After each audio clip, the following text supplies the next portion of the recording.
Chapter 850. Lionel took a cautious step outward, his hair standing on end. However, no matter how he swept his gaze or his internal sight, he couldn't catch a wisp of anything. As far as he could tell, there really was nothing but a single expansive road headed toward that beautiful blue star surrounded by a cage of rotating silver. The Dyson sphere was something Lionel had only read about in science fiction novels. Even 25th century Earth had never been able to accomplish such a thing. According to a scientist by the name of Kardashev, civilizations could be separated in strength by their energy resources. At the lowest Type 1 level, a civilization could be capable of making perfect usage of nuclear fusion, the energy of the stars. By this logic, Earth of the 21st century was not yet Type 1 as it could only use the much less efficient nuclear fission. Beyond the Type 1 level was the much grander Type 2, and that was where the Dyson sphere came into play. Such a civilization would be able to harness the energy of their star or stars with the use of the cage Lionel was seeing right this very moment. A Dyson sphere was a spherical cage that could wrap around an entire star to gather its energy. This particular Dyson sphere was constructed of numerous silver rings spinning about one another like the rings of a planet. It was a truly fantastical scene. Of course, as a young man born in the 25th century, old enough to witness the metamorphosis, Lionel now knew that while Kardashev's ideas were quite good, they were ultimately wrong because he had no way of knowing about the evolution of dimensions. Earth never got the chance to progress beyond Type 1. And, at the same time, Type 3 civilizations beyond Type 2 might not be necessary considering the ever-increasing strength of stars as they progressed through the dimensions. This was all to say that a world capable of harnessing a fourth-dimensional star's power would likely be more powerful than even the Type 4, V, or beyond civilizations that Earth had posited. This painted a perfect picture for why Lionel was so stunned. After all, he was seeing something that he had only ever witnessed in fictional novels and movies right in front of him. But, none of this explained why his hair was standing on end or why his foot had stopped halfway down from stepping out of his space shuttle. Lionel took deep breaths. Rather than pushing himself forward, he pulled his foot back. He had a feeling that the moment he stepped down, an event would begin that he would have no chance of stopping until he walked to the very end. In the past 2 years, Lionel had managed to master every quasi-bronze and below spear within spear domain. It could be said that his comprehension of the spear had reached a godly level amongst those at the fourth dimension and even experts at the fifth. The only shame was that his ability had also grown so powerful that when he fought, he rarely if ever had to lean on this skill at all. The reason Lionel was remembering back to this now was because during that time, the number of primitive consciousnesses that he had absorbed were almost too numerous to count. With that, the instinct Lionel had fostered within himself likewise grew to a point where it almost became a second ability of his. Lionel felt that there was a reason the spear domain was constructed like this. It was built on a philosophy that skill, senses, and power weren't enough to make a true master of a weapon. What one needed to complete the cycle was an ingrained reaction and experienced instinct to react to even situations one had never seen before. It could be said that Lionel's own philosophy clashed with this. The same way he had chosen the spear out of convenience rather than love like old man Hutch had, he didn't like the idea of relying on something so vague. But, at the same time, he was logical enough to understand just how many times this instinct had helped him to this point. That could not be denied. Lionel closed his eyes and adjusted himself. When he opened them once more, he began to move. He didn't know why, but amidst a sudden wave of nostalgia, he pulled out the same pair of sweatpants and long-sleeved compression shirt he had worn when he entered his very first zone. Compared to back then when it stank to high heaven, it had a faint touch of a lavender scent to it that made it clear that it had been cleaned. Lionel slipped the gray sweats on and rolled the tight compression shirt over his toned torso. Bending down, he tightened a pair of worn sneakers, his heart feeling lighter and lighter with his every action. Finally, Lionel slipped on a simple chain necklace that seemed formed of stainless steel. This was a third treasure he had formulated for his teammates and would be the only defensive treasure he wore. But this just felt like enough. Standing upright within his open shuttle, Lionel stretched his limbs. Yip! Yip! Lionel smiled. Seemingly having sensed the danger, Little Blackstar had come out of the segmented cube. The little guy had been obsessed with ordering candle and vice around recently. "I'm going to have to do this one alone, buddy. Don't worry, they'll be back soon." Little Black Star blinked, staring into Lionel's eyes. It took a while, but the little guy soon disappeared as well. With that, Lionel's gaze steeled, his ship and the bits and pieces of earth that had been swept up along with it vanishing as his feet made contact with the road of light. At that same moment, a monstrous double-sided spear appeared in Lionel's hands, his body limber and ready. It didn't take even a moment for the road to suddenly begin to tremble, a shimmering figure beginning to manifest. What Lionel didn't know, though, was that all around, facing the brilliant star from directions so far from him he couldn't even sense them, were numerous more youths just like him. Chapter 851. Lionel's eyes narrowed. He suddenly felt that his entire body was being chained down by something. He had a feeling that if he tried to cast a mage art, it would fall flat. He was even having a difficult time communicating with his lineage factors.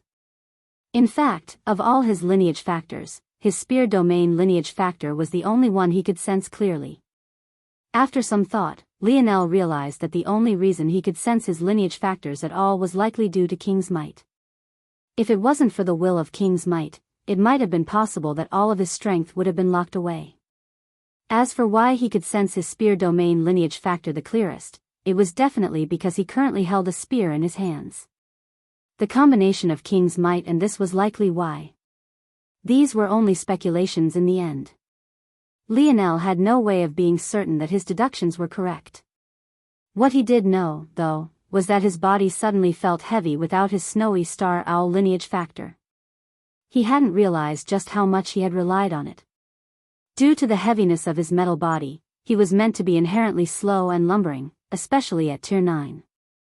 Of course, this problem was mostly mitigated because the metal synergy lineage factor was so high level, so the drawbacks weren't as obvious as other defensive lineage factors.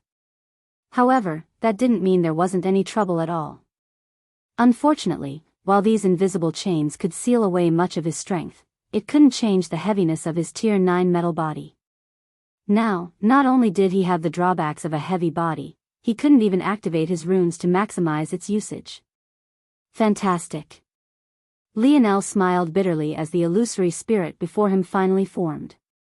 The spirit became a semi-transparent blue that looked like a paler shade of the star in the far-off distance. It didn't have a face, but it wore an elaborate armor. Whether by coincidence or intention, it too wielded a spear as it faced Lionel. Chapter 852. Aina dove into her father's arms, her tears falling like rain. For some odd reason, though, she was completely silent, her shoulders hardly trembling and her sobs having been completely stifled. Miel couldn't help but be stunned for a moment. 1, because Aina had jumped from a still-moving ship. 2, because his daughter was far taller than he thought she could be, and that was saying something considering his own height. And 3, because she was actually crying. Miel had never seen his daughter cry before. Aina had never personally witnessed her mother's death, Miel hadn't allowed her to. However, Aina had definitely experienced every bit of the curse being etched into her body as a little girl, and she hadn't shed a single tear then, something that definitely couldn't be said for Miel himself. Even when Miel was forced to separate from Aina, leaving her to Earth's orphanage system, he hadn't seen Aina shed a single tear. So, what exactly was happening here? Was he seeing things? Was this maybe not his daughter at all? But with his demeanor and presence, who else would ignore it all just to hug him if not for his daughter? What Miel didn't know was that it wasn't that his daughter had never cried. It was just that she had never cried in his presence. This could be said to be the very first time it had happened and he wasn't exactly sure how to react to it. If he knew this truth, he could probably guess why.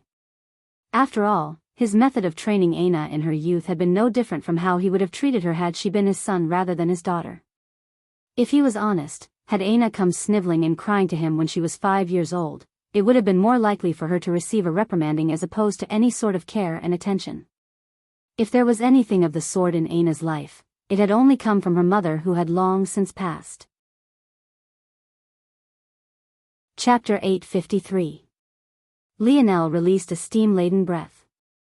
He slipped his back foot further backward, anchoring himself with power, strength and leverage as he pierced forward. The moment he released the attack, he knew that his trajectory was off. This wasn't because he had aimed incorrectly, but rather because the spirits were becoming smarter and more skilled. It was maybe the world's greatest irony that on the day Lionel faced the most spearmen he had in his lifetime, that his spear domain heirloom, which was supposedly invincible against them, had become completely useless. Of course, he knew that this was likely because these were energy spears rather than real, tangible ones. But that didn't mean he didn't feel aggrieved. Lionel knew that it was too late to change his spear's path. Shifting his momentum had been easy in the past, but his current self was too slow and lacking in agility. His mind spun through several calculations before he made a choice. His boat's momentum continued forward while falling slightly to the side. The anchor that had been his feet wavered, weakening his strike. But he also managed to just barely survive with just a graze to his shoulder. He used his fall to turn his pierce into a downward sweeping motion, raking his spear across the chest of the spirit. Chapter 854. Lionel took deep breaths, pushing himself up the rest of the way. If this most recent thought of his was correct, that would mean that the creator of Dimensional Cleanse, or at least whoever it was that set up this competition, did in fact want him to use his mind over the raw strength of his body. It was just that now, rather than applying it to puzzles, he or she wanted it applied in battle. Lionel would still remember the borderline narcissistic comments the creator of Dimensional Cleanse had left in the first part of their technique. Back then, Lionel had been in the Joan zone and his life was on the line every minute of every day, and yet he still couldn't help but chuckle. Even now, with his body in such a state, he was caught between rolling his eyes and laughing some more. When he framed things like this, if the creator was really the one who set up this fiasco, it was no wonder it was all so sadistic. That person was really a bastard. 97 seconds. Lionel thought to himself. He had to make it to the next spirit in that time or else he would have to fight the one he just had again. The distance wasn't far, just a kilometer. But in this endless stretch of road Lionel felt like banging his head against a wall. There's got to be something to this. The truth was that Lionel was at a striking disadvantage. It was very rare for those with powerful bodies to choose Dimensional Cleanse, of all things to practice. They would usually pick a technique that could supplement their power, not their mind. Chapter 855. Lionel's Dream Force acted. Thanks to his Dream Force having fused with his 3-star constitution, it wasn't restricted by the laws of this place. This thought led one of Lionel's split minds to explore the possibility of fusing other forces with his stars, but it was quickly dismissed. It had required a very special set of circumstances to allow for this. Lionel soon ran into another problem, though. He had never constructed any star elemental mage arts. It took a second of his time left, more than he had even spent to deduce things to this level, to reformulate a simple arrow spell to be formed with a star elemental foundation. The moment the mage art was complete, to Lionel's pleasant surprise, an arrow of sparkling star force radiating a pure silverish white appeared. In fact, Lionel realized the abundance of star force was so great in this place that the spell was completed about 10% faster than it would have otherwise been. Lionel nodded to himself. This was a good sign, he was learning more about this place. Though he was inwardly kicking himself for not trying to deduce these things earlier, it was better now than never.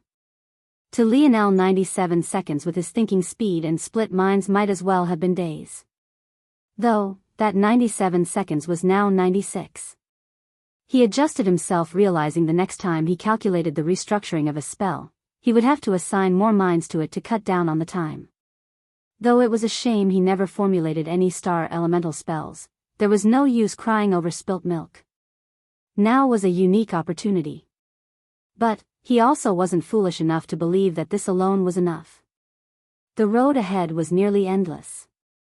Now that he could use spells, he would indeed have some added flexibility in battle, but it wasn't enough to be life-changing. At the very least, he would need time to formulate more powerful spells that would have a greater impact. Chapter 856. 3 young women and a large man shared a table in the private room of a restaurant. Among them, the blonde young girl clenched her hands tightly on her lap, staring down at the wooden patterns before her. Savon felt like she was walking on pins and needles. This had to be the oddest family dynamic she had ever been a part of. Emil hadn't even asked her about who she was or what she was doing here. After Yuri casually introduced her, that was the end of it, and he hadn't said a single word to her. In fact, he barely nodded, something she almost missed because she found it difficult to look him in the eye. The father was expressionless.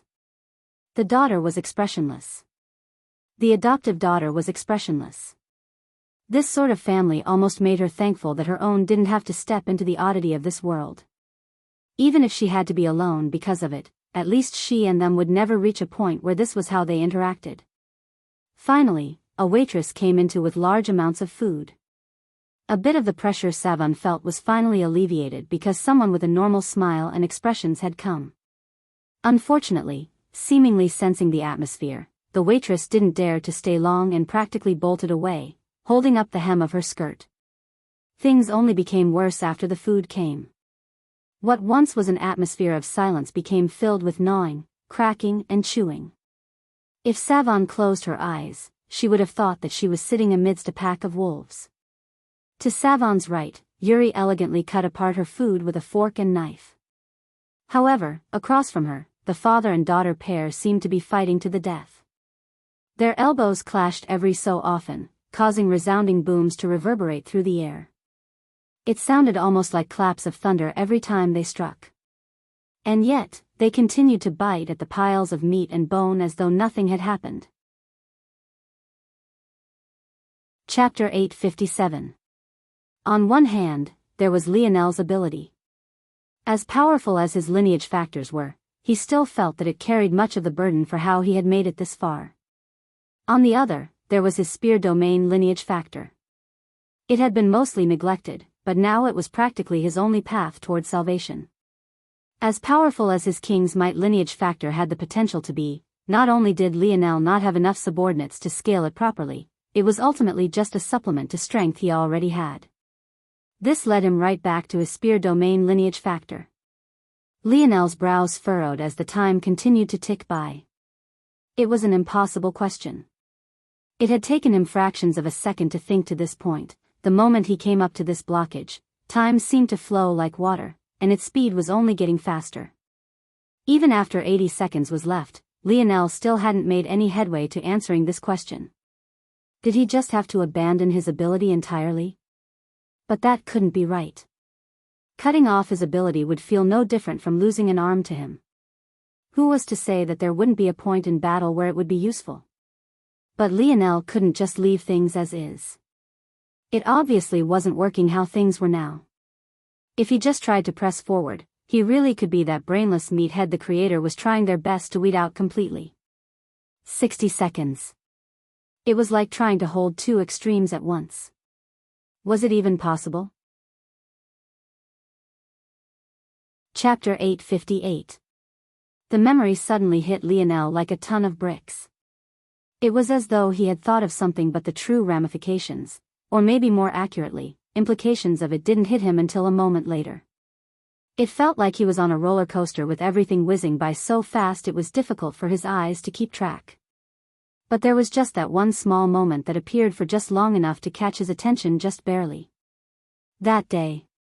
That was the first and one of the only times Lionel had ever allowed one of the consciousnesses to take over his body. It had given him combat prowess far beyond his means at that time.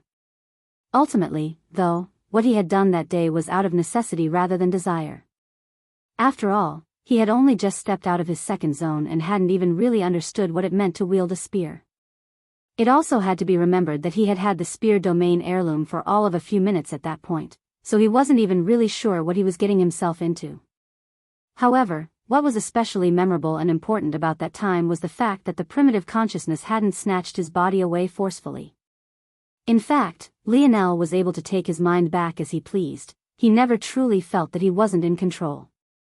Lionel wasn't sure if this was how things were supposed to have gone or if he had been meant to struggle to keep his mind safe, but all of that was irrelevant. The fact that he was so clearly unaffected was a very good thing. The issue with allowing consciousnesses to take over his body was the blurring of the lines between what was you and what wasn't. But Lionel was able to define this line so clearly and easily that there wasn't even a chance at such confusion. The question was the answer to allow his body to be taken over? What was so powerful about that memory was that Lionel had been able to take a back seat and observe everything while his body was being controlled by another. If things were like this, then he could take a step back and calculate the progression of battle. This would allow him to step in should he ever be needed. Chapter 859. The blade of red energy looked no different from a real blade. It shook the surrounding air, sparkling with a translucent sheen that emitted a grandiose power. However, its majesty was overwhelmed by the ever-growing sound of blades clanging against one another. A strong force whipped about Lionel, forming into a growing dome of strength that enveloped him and eventually even the spirit before him. What did it mean to have a spear domain lineage factor? All this time, Lionel had focused too much on the spear aspect. However, it was precisely due to this that he had ended up neglecting one of the most powerful cards in his hand. It was like a clash of memories was finally coming together into one, forming a full picture that Lionel had completely missed until now. That day his consciousness was taken over. That day he mastered the primitive consciousness for the first time. That day he touched upon the true form of universal force, causing him to step upon the king's path. That day he finally realized that he was truly meant to be a king. What was a domain? What was the spear domain lineage factor? An indifferent light reflected in Lionel's gaze. He took a step forward, his spear spinning in his hand, following an elegant arc. Chapter 860. The young man's sword slightly twisted in his hand, the flat of its blade catching the blue rays of sun coming from the distance and sparkling with a translucent sheen. He wasn't sure why it was he had looked in that direction, it was just the feeling of something familiar. As for what it was, he had no idea. Curious. His robes fluttered, his steps seemingly slow but his true pace being at tens of meters a second. He seemed to effortlessly glide forward. His sword vibrated in his hands continuously, almost eager to the point of flying out of his hand. Haha. He could no longer hold back his grin. It's been a long while since I, the sword deity, has met something that made my blade thirst. Sword deity was, of course, not his name. In fact, it wasn't even close. The truth was that even others hadn't given him this name like one might expect, he had named himself. If one went even deeper to the true root of the matter, no one even knew of him.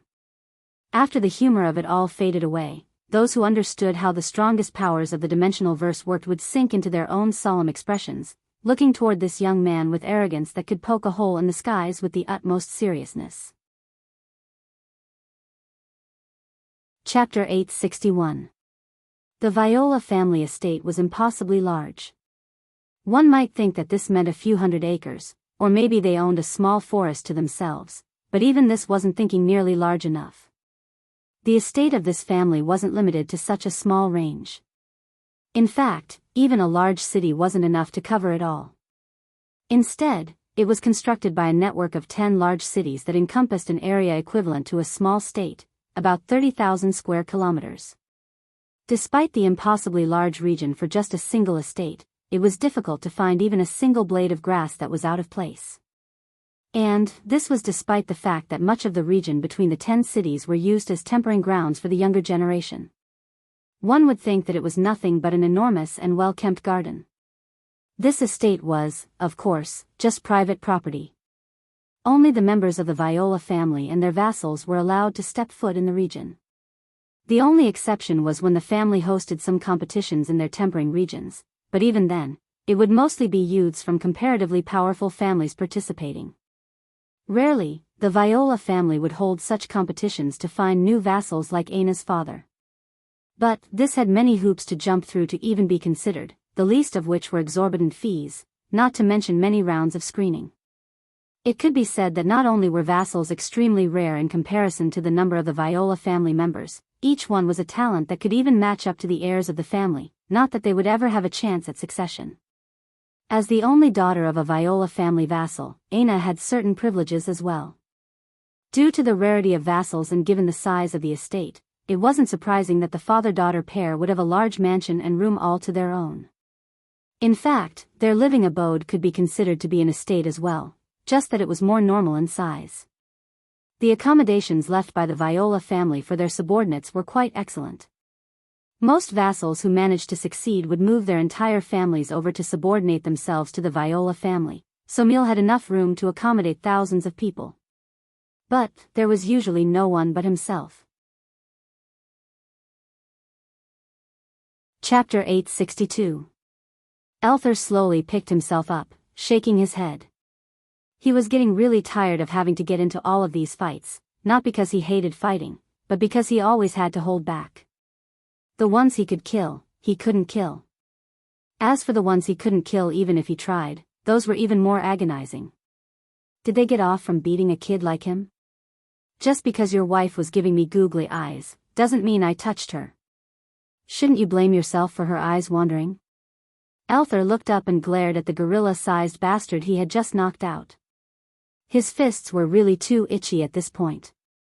At that moment, though, Elthar's pupils suddenly constricted. His head snapped up to the skies, his eyes narrowing. This is most definitely not part of the plan, Elthar mumbled to himself. The Oryx community, despite their advancements toward the importance of the mind in conjunction with the body, was still quite primitive. Their sanitation wasn't the best, their roads were still paved of dirt, their homes were simple constructs of wood, mud, and dried grass. They were ultimately still living in a time countless centuries behind everyone else. One of the tasks Elthar was left with by Lionel was to improve this. However, the method in which he did so was also important.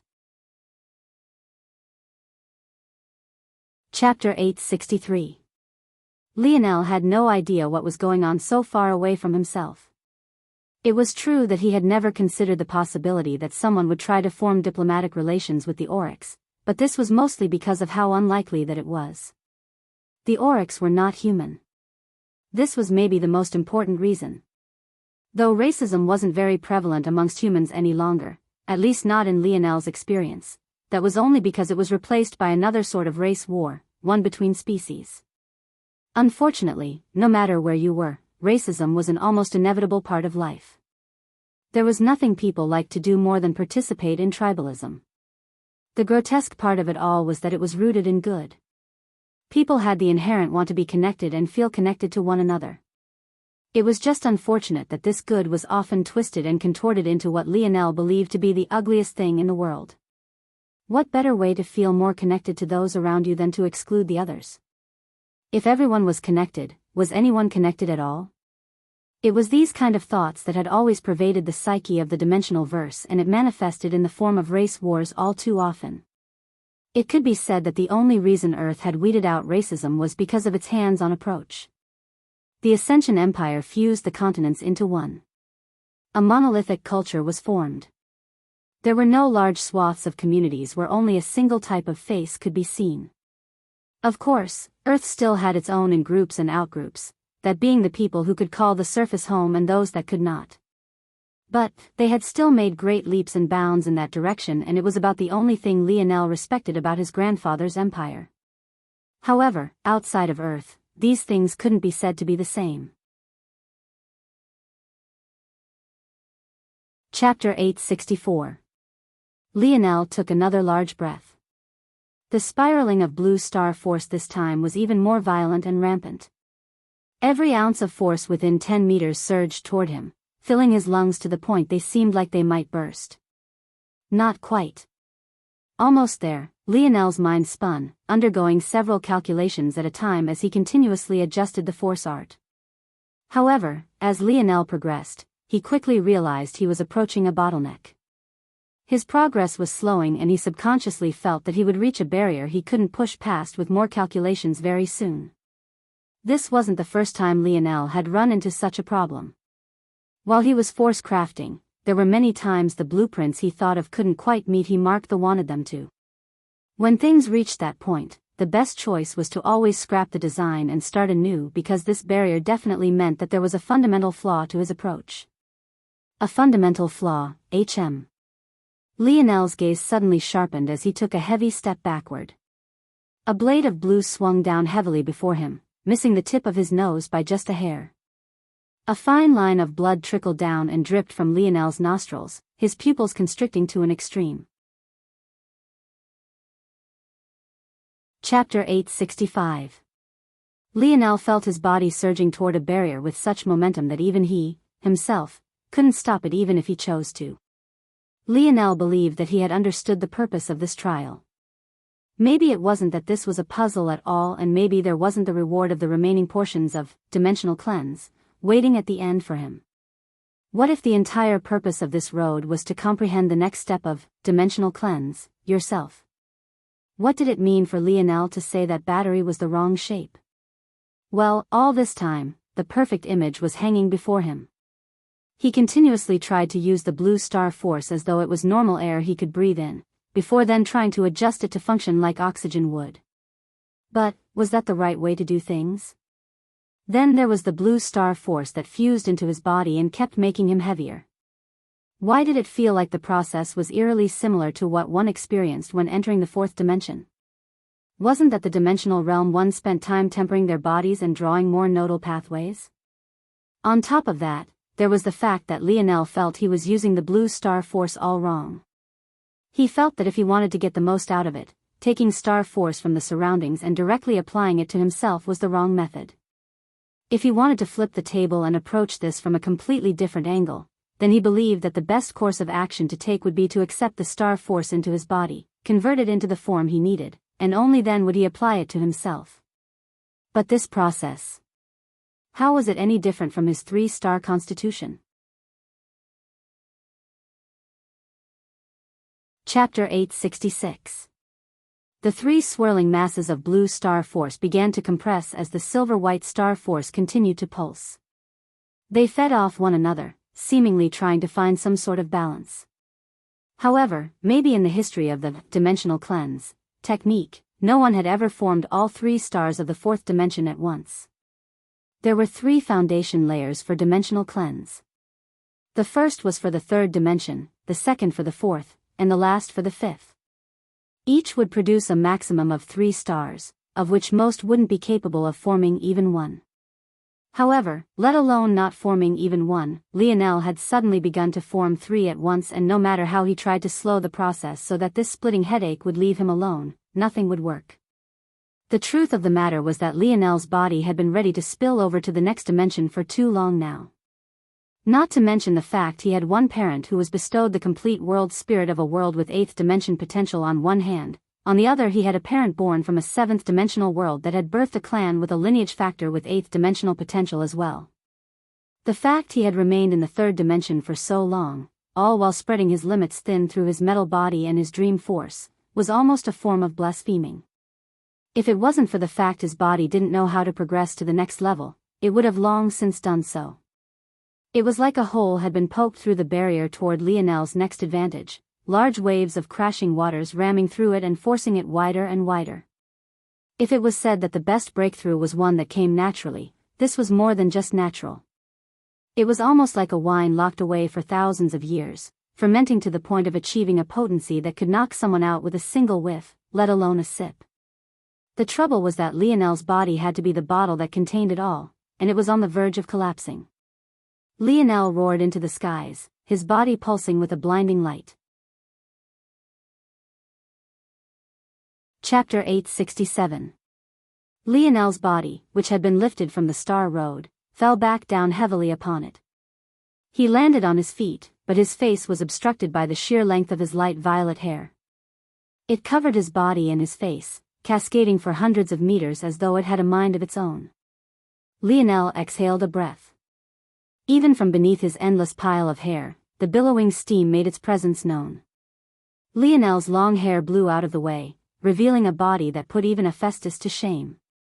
Despite the fact Lionel had never been as obsessed with training his body as Hephaestus was, it seemed that his breakthrough had reformed his image into something the Romans would have carved out from white stone.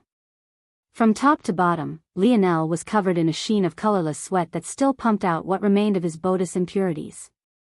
However, by this point, his body had grown so pure that even his sweat itself released a refreshing aura, smelling like a faint cinnamon with just the slightest touch of honey. The fibers of his muscles could be seen from beneath his skin, their steel cord-like construction wiggling about and following the contours of his tan. His abs seemed to have one too many pairs for a normal human, and large veins pumped throughout his body, giving him a vascularity that put most bodybuilders to shame. And yet, he was a lean, explosive machine, even down to his defined quads and calves of his legs. Lionel knew that this must be the result of his metal body. He had never had such defined muscles in his life, despite the fact he had always been fit. That was definitely the only explanation, and he was correct. When Lionel's body was reconstructed, the explosive strength of his metal body could finally manifest itself.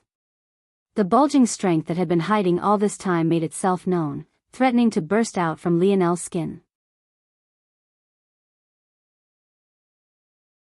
Chapter 868. Lionel's fist shot forward, blasting the head of the spirit into pieces. After he was done, he almost felt bad about it. He had just reacted as quickly as he could and didn't even think much. The poor guy didn't even get a chance to take a good look at his face. I should put on some clothes. Lionel, unfortunately, didn't have another pair of sweatpants, so he could only use Valiant Heart Mountain's white pair of hammer pants. It would have to do for now. Despite his success, Lionel didn't feel any sort of complacency. The road ahead still seemed endless, and it was impossible to tell how many more opponents he would need to face. Who knew, maybe after 100 more rounds, he would be right back to gasping for air. Thinking to this point, Lionel measured the change of his strength he calculated with his last leap, then adjusted himself immediately. It only made sense that he had missed the mark like this. Though Lionel had been taking measured steps in the past, that didn't mean he was going slow, at least not in the eyes of a normal human. After all, he had to cover a kilometer in less than 100 seconds, that would be like running that 100 meters 10 times at world-class third-dimensional speed. He had been trying to tap into that speed once again, but forgot to account for the change in his Buddhist strength because he knew he was running out of time before the spirit appeared again. He didn't want to take on any added weight he didn't have to. Chapter 869. A junior general couldn't be looked down upon. In fact, beside being a potential heir, it was the highest ranking a youth of the Viola bloodline could have. When a world reached a certain level, especially for the Viola families that had reached the pinnacle of its potential, the only way to grow and expand was by conquering the lands of other worlds. Of course, the best way to do this wasn't by fighting it out with worlds at your level. Rather, the best way was by targeting worlds beneath you. Lower-level worlds had certain protections. That came either from tacit agreements, protection by higher-level worlds, and/or natural barriers. Earth, for example, is among a few lower-level worlds that had all three of these layers of protection. Due to its talent, it had gained the favor of numerous high-level worlds, all of which had invested in some way or another toward their continued progress. In addition, due to its exceptionally low dimensional level, the natural barriers of protection it had were leaps and bounds beyond most. One had to understand that crossing between folds of reality was always dangerous. However, crossing from a higher dimensional fold of reality to a lower fold as a higher dimensional being was both exceptionally difficult and exceptionally dangerous. The only exception to this is if one had a certain affinity for the fold of reality in question, for example, having been born there. This was all to say that the junior generals of the Viola family played a large role in bolstering their strength. It was they who led campaigns to lower-level worlds and conquered them in the name of their family. To gain such a right definitely meant that you were among the best the Viola family had to offer. However, being from the sixth city was a small knock on Samson's prestige among them. Do you want to read more chapters? The estate of the Viola family was formed of 10 cities. These were named by number and went from 9th to 1st. The 10th city was known as the main city. Chapter 870. Samson removed his foot from the armored youth's head and kicked him away toward a relay station not far from them. Get this bastard out of my sight. I have no interest in protecting dead weight. There weren't a small number of youths of the Viola bloodline that were unsatisfied with the vassal system. But there was nothing they could do. They didn't have the power to change things, and even when most of them did gain power, they chose to leave things as they were. The trouble was that vassals didn't have a very strong connection to the family to begin with. They were essentially glorified hired guns. So, the best method the Viola family had to keep these experts by their side was to treat their families well. If a vassal died in the line of duty, their family would also be well taken care of. However, should that vassal not have an heir, their family would not be allowed to stay in the Viola estate. The trouble was that the descendants of vassals had an overinflated sense of worth. And this was especially so for descendants from vassals in the second, first, and main cities. This was because the vassals in these cities were amongst the most important to rope in for succession wars. In such a situation, wouldn't it be too foolish to offend a family member of such a vassal? So why was it that Samson dared to do this at all? It was because Richard was a special case. He had the support of one of the two eternal vassals, one of the only two vassal families that managed to pass down their title from generation to generation. In addition to this, his mother's background wasn't simple, and should he succeed on the current expedition he was on, there was a 60% chance the claim to succession would be his. On top of that, the youth he had just kicked away had a father who was a vassal from the second city. And, considering his lack of talent, there was no way this title would be passed down. Also, as far as Samson was concerned, the potential heirs that didn't dare to offend the youths of vassals never stood a chance at the head position to begin with. All right. Samson clapped, feeling that he had established his authority well enough. This zone is quite a special one. According to our analysis tools, it actually seems to be related to General Phi. After doing some research, I found out why. This region was among those the general conquered back in his youth. It was only after the empire fell that it then fell into our hands. Samson was about to continue explain, but he saw the blank looks on all their faces. Even the few he thought were comparatively better than the others, like those three masked women over there, didn't seem to know what he was talking about. Do you want to read more chapters? He shook his head, lamenting the state of these youths as though he wasn't actually younger than a lot of them. From a young age, he had been training to be a general.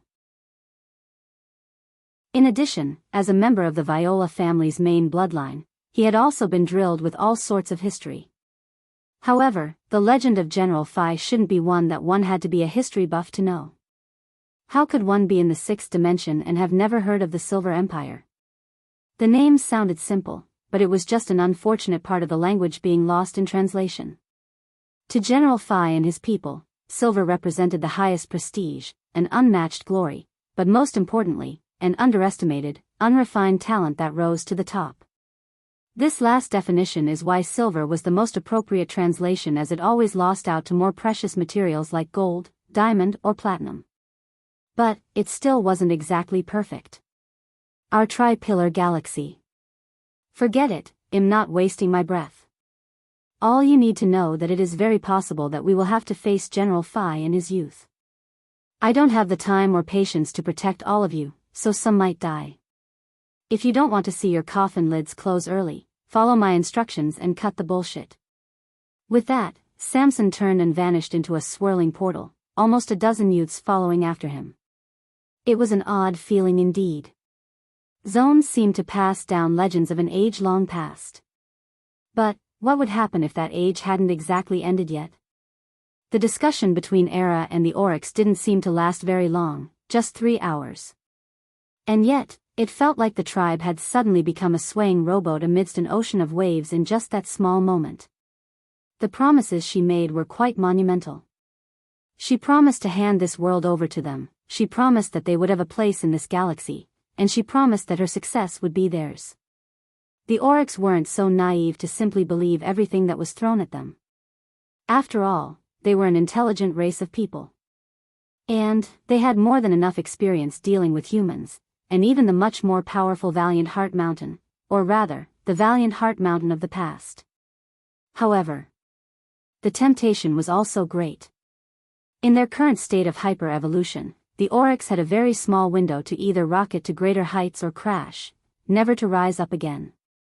Hyper-evolution wasn't something you could just sit idly by for and reap the benefits of. It was the last chance this world was giving them to claim what was theirs. If they couldn't fight for it, they would be finished. But, if they got lost in the weeds battling the dying Valiant Heart Mountain, leaving themselves without enough room to expand beyond this world, then they would have wasted a golden opportunity. Of all the things, thoughts, and plans Elther had come with, what he was lacking the most in were the resources the Oryx tribe needed to crash through the barriers that were holding them back. Resources Era had in spades. Chapter 871. Era did not overstay her welcome. She very cleverly didn't push too hard and turned to leave the moment she had said her piece. The only thing she left behind was a method of contacting her and nothing else. Long after she was gone, a silence weighed over the council room. Even Raymundus didn't say anything. Elther sat in a corner, his brow furrowed. He really was being pushed into a position he didn't know how to deal with. The good news was that while Elther knew nothing about Era, what he did know was of the strain between the Milky Way Guild and Lionel. After all, Lionel wouldn't leave him without such a valuable piece of information and most definitely had a way of contacting Elther. The issue was that Elther had tried to contact Lionel, but had failed to do so repeatedly. Lionel had said that this might be a possibility, but that didn't stop it from being a huge problem when it actually did happen. From then on, there was nothing but problems. Elther had no idea who Era was, so he still wasn't sure if he should be cautious of her or not. And, at the same time, he didn't have a rebuttal for the benefits she would potentially be providing. The most obvious thing to do would be to use the card of distrust. The problem was that there was no real reason to distrust Era with the exception of one. She was human. For obvious reasons, Elther would be a fool to use this card to try and sway the Oryx. Why? Because in just another few months to a couple years at most, Elther would definitely have to transfer over whatever strength he gained from the Oryx to Lionel. If at this moment he tried to stifle their growth by using distrust of humans as an excuse, then what would he do when that time came? When it was exposed that he had been working for a human all along, not only would any trust he had built up crumble, any shot they had at a smooth transition would go up in smoke. It was already contentious since Lionel had ties with Valiant Heart Mountain which had been oppressing them for so long. They really couldn't afford any more variable to ruin things like this. Elther entered a state of calm. Stress wasn't something he was unaccustomed to dealing with. He was the prince of an empire after all, and he wanted to be a great general. Since when did such people give up before even trying? At this moment, they all believe that I come from an Oryx empire, and that much is true. It isn't a lie. The trouble is that my brothers and the others are still trapped within that silver tablet. And, since my father died, Lionel has no way of resurrecting him in a short time. It's even possible that my father would never be able to come back. Elther closed his eyes and took a deep breath. The pressure of this potential deal will push this Oryx tribe in two directions. The first is that they will grasp at this opportunity for the sake of taking advantage of their hyper-evolution. I wouldn't be mad at them for taking this chance. We didn't manage to take advantage of our own very well. In Elther's world, he had heard of the hyper-evolution state of his people. In fact, his seemingly human-like appearance, with the exception of his horns, along with his battle form were all elements of this. However, Elther's people didn't manage to maximize their hyper-evolution. If they had, they wouldn't have been forced to share their world with Alexander. Though Elther kept referring to things like this, the reality was that the world he had experienced was just one of the many potential branching futures of Planet Valiant. So, he was well aware of just how important the hyper-evolution state was. Though he had benefited from it, he would be even more powerful if his ancestors had made better use of it. So, he really couldn't blame this tribe for being tempted. The second option or path is that their dislike of humans will cause the pressure I face to increase. More and more will want to learn more about my origins. They'll want to know where my people are, what they'd have to do to go. Their urgency will be on another level. Elther exhaled a long breath. The only way to fix this is resources. They need resources. The Oryx tribe didn't need things like weapons or treasures. What they needed was nutrition and energy. They needed to stimulate and be able to train their bodies to maximize their potential. They needed training and sparring to push themselves to their limits. Only like this would they be able to maximize their hyper-evolution state. The latter could be provided by Era. Obviously, she would want to send them into countless battles, or else she would have never come here. However, if they also relied on Era for the former, i.e. the food and energy sources, then they wouldn't be just warriors, they would be slaves. Being warriors was easy enough to extricate themselves out of. But if they became dependents, that was how they'd be controlled. The truth was that the situation wasn't as bad as it seemed. Just like Lionel didn't know what Era was up to, neither was Era aware that Lionel was slowly pulling the Oryx to his side. If Elther could manage to make it so that the Oryx could use Era not be manipulated or abused by her, then this might very well be a good thing. The ultimate question, though, was how. At that moment, just as Elther was racking his brain, he felt movement within his spatial ring that made his eyes narrow. When he heard the message he received, he fell into deep thought before nodding inwardly. The message wasn't from Lionel, but, "Little one, what do you think of all of this?" Raymundus' words interrupted Elther's thoughts. Right then, numerous gazes shifted over to the overly handsome Oryx prince. Chapter 872. Elther looked up to meet the murky gaze of the head of the tribe. He didn't answer immediately, instead looking around and gauging the reactions of everyone else. As one might expect, not everyone was happy that Elther would express his opinion first. Though the men who were on the Oryx Council were much more measured than the ones who would pick fights with him day in and day out, as far as Elther was concerned, they were just better at hiding it. No amount of maturity would make a man okay with his wife being so attracted to another. Toward this, Elther could only shake his head. His smell wasn't even present while he was in his normal form. But, in order to prove that he was an Oryx back then, he had no choice but to enter his battle form, which had practically imprinted his scent in the minds of everyone. Luckily, Lionel had expected this and constructed a few counter plans, but they would still take time to implement. That much couldn't be changed. That said, this was an opportunity to bring up the due date by a few measures. I believe that we should accept. Let alone the others. Even Raymundus was surprised by these words. He wasn't a fool, he could tell that Elther had been brought over to rope them all in. If anything, Era's appearance was no different from throwing a wrench in his plans. The fact that Elther wanted them to join him wasn't a secret, this wasn't something that he could hide.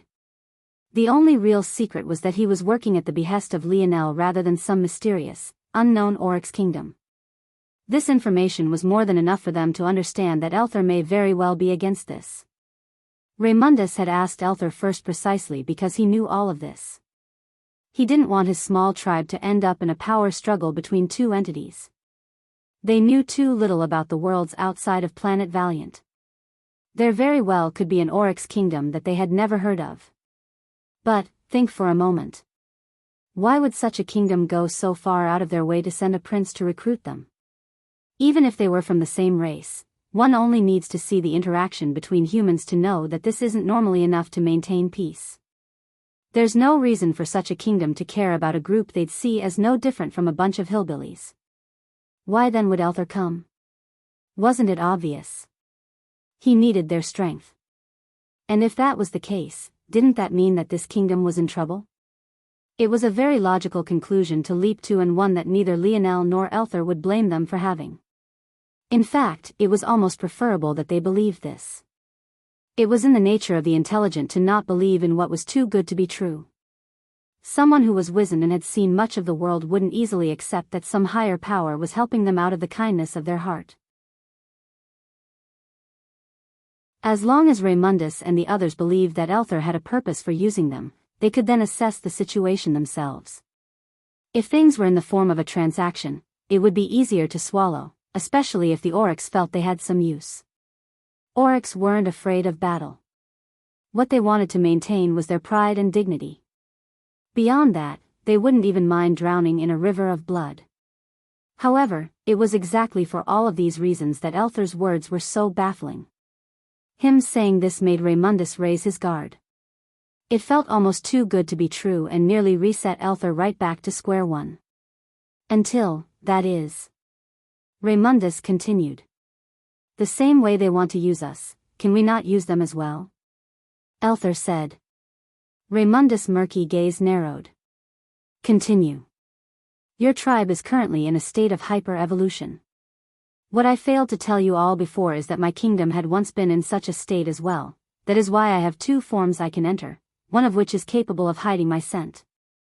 Raymundus looked toward the other elders and they all simultaneously nodded.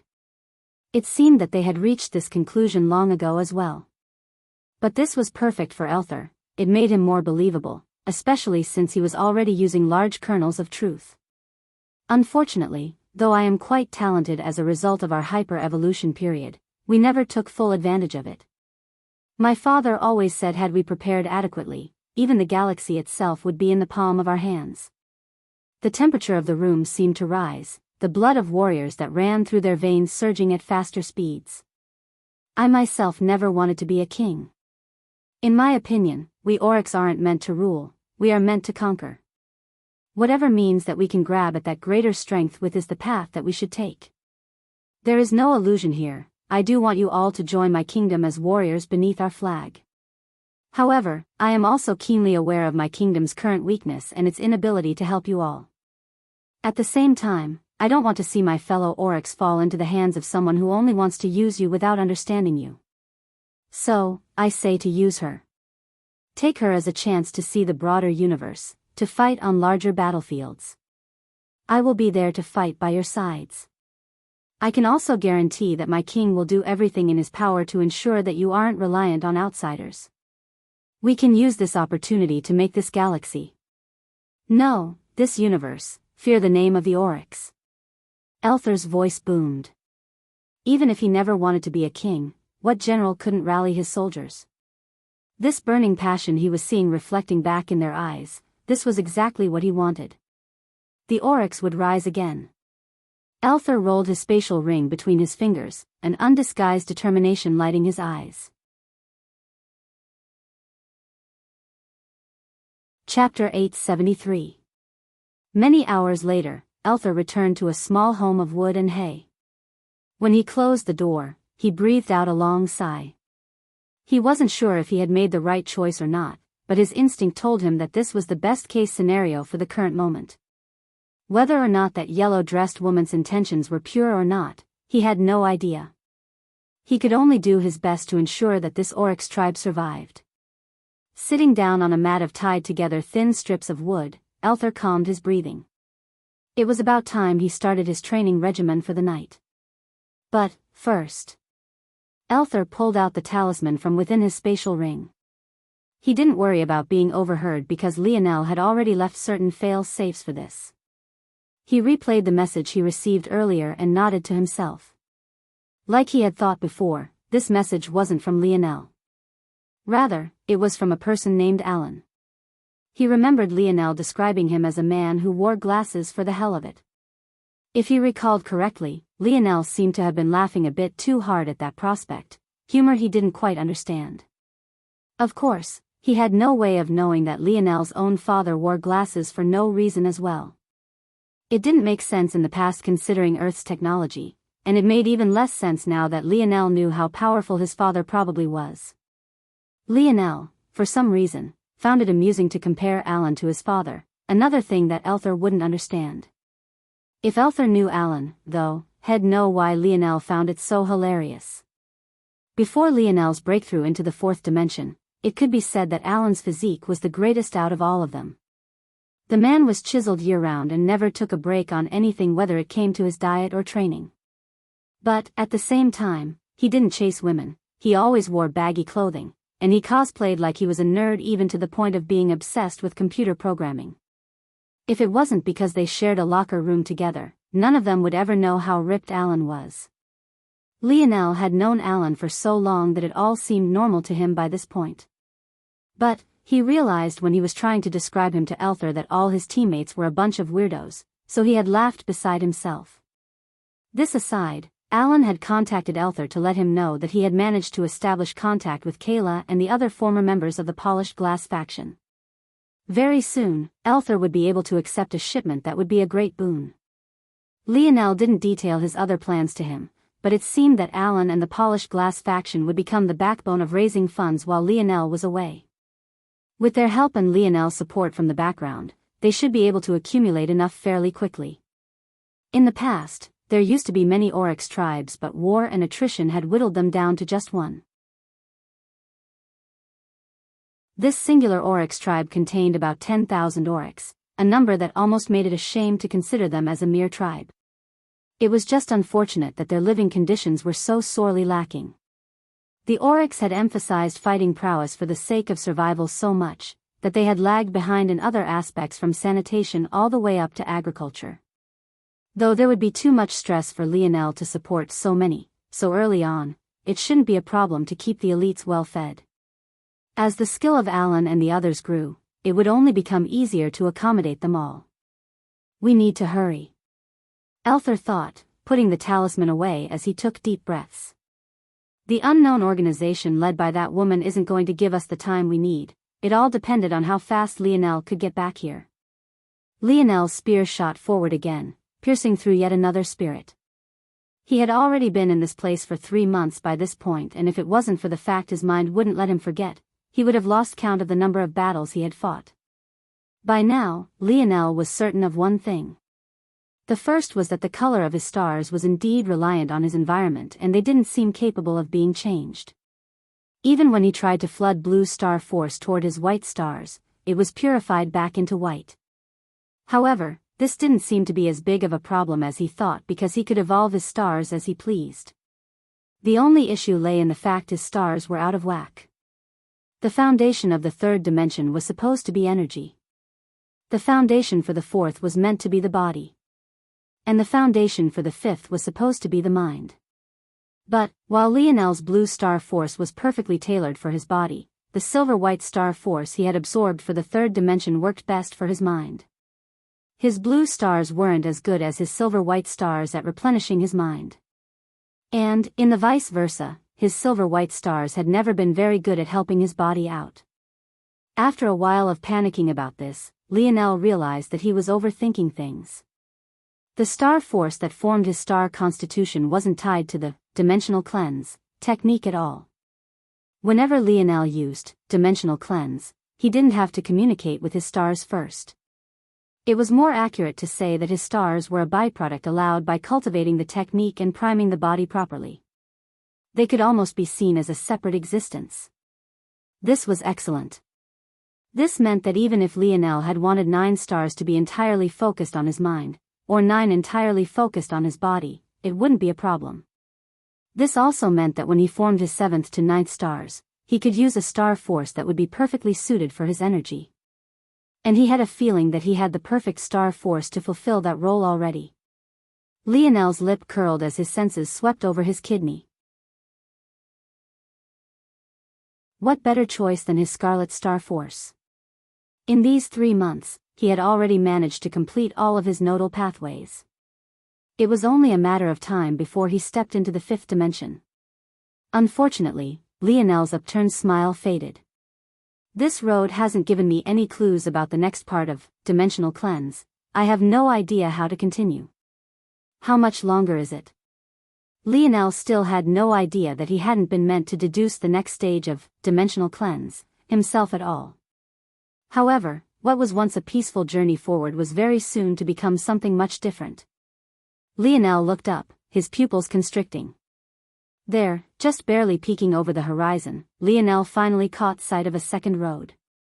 I'm not alone.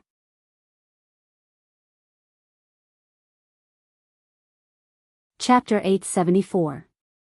Up ahead, what must have been at least a dozen kilometers, Lionel caught sight of the faint luminescence of another road. It was a bit of a jump for him to assume that there must be others due to this alone, but the angle of approach the light road was taking was far too damning. From what Lionel could tell, both his road and the other were converging toward one another. But, what was particularly interesting about this was that they were converging toward the star. If this was simply another road for Lionel to take, why would it have the same destination as the road he was already on? There were only two possible explanations for this. The first was that there were multiple potential starting points of this trial and he just so happened to be given a memory or tied to this road as opposed to that one. In that case, it wasn't necessarily true that there was someone else over there. The second option, though, was that he was never alone to begin with and the roads were just so far apart that even with his senses, he couldn't spot them until now. It didn't take long for Lionel to realize that the second was the answer. By the time he crossed the dozen of kilometers that separated him from the distant road and he could finally see where and how the two roads of light connected, his gaze couldn't help but narrow. In the distance, a young lady sat cross-legged with her back facing him. However, something told Lionel that she had already sensed his presence long ago. Not just that, but the strength she radiated made Lionel's skin tingle. It didn't take Lionel long at all to realize that she was the most powerful individual he had ever met. Whether or not this was true, even Lionel had to admit he wasn't certain. It might have been more accurate to say that she was the most powerful individual he had ever met, who also had limits he could actually sense. These two statements were very different from one another. Lionel eventually came to a stop when he was just about 100 meters from where their roads met. Something told him that there weren't any more spirits to worry about, at least not until he passed her. At that moment, the young lady placed a hand on her knee and pushed herself up. She had a graceful bearing that made it almost a shame that she wasn't wearing a dress, but rather a tight-fitting flexible armor that clung to her curves. Despite the well-defined outline of her silhouette, her clothing didn't seem raunchy or overly sexual in the slightest. One almost couldn't see even a single hint of her skin. It was to the point where her flexible armor rose up from her collarbone to form a half mask that revealed nothing but her eyes and her forehead. She had deep, warm blue eyes and delicate brown skin that looked smooth even under Lionel's scrutiny. It was almost a shame that the only piece of it available for observation was on her forehead. "I don't know if I should thank you or hate you for making me wait 2 months." The young woman suddenly spoke, her voice sounding far louder than anything Lionel had expected. Every stereotype he had formulated about this woman seemed to fly out of the window in just that single instant of time alone. He had expected her to not talk at all, or even if he pressed her to, that her voice would either be cold and detached or soft and restrained. And yet, it was none of those things. Loud really was the best way Lionel could describe it, almost to the point of being grating on the ears. It wasn't that her voice sounded annoying, but rather that it was hard to appreciate it when she put so much power behind it. It was like Lionel was listening to a speaker with the volume up so high that the sound distorted. 2 months? Lionel blinked. "I guess it makes sense now, though. You actually entered this place at the 4th dimension. Who are your elders, exactly? What were they thinking? You know, you only ever get 2 chances at this. Forget it. This is good news for me. I got to rest for so long amidst such revitalizing star force and I get an easy ticket out of the first round." The young woman blinked innocently. Even though Lionel couldn't see the rest of her face beneath that mask, he still felt that she seemed quite adorable. As for being angry at her words, he really didn't feel bothered at all. If anything, he took it as a joke. He was much more interested in getting information out of this woman. "First round?" Lionel asked. The young woman blinked before shaking her head. "Oh, you poor child. You must be one of those stragglers that stumbled on one of the map pieces, right?" The young woman shook her head before freezing. "Wait, if you're one of them, then how did you solve the puzzle? Are you trying to feign ignorance to get me to lower my guard?" The young woman looked at Lionel for a moment before bursting into a boisterous laughter even more booming than her voice. Never mind. I guess if you have a strong soul force type ability or lineage factor, the peak of the 4th dimension might be barely enough to stumble through the puzzle." Lionel's lip twitched. Why did it seem like this woman was perfectly content having a conversation all by herself? He could hardly get a word in, but her assumptions were only getting wilder with each passing moment. "Anyway, I don't mind telling you about it so that you don't waste your second chance. Next time, enter at the peak of the 5th dimension if you can help it." In fact, the sixth would be even better. Though you'll have to restart from the beginning, dimensional cleanse is worth it. Lionel blinked, feeling more confused than he ever had before.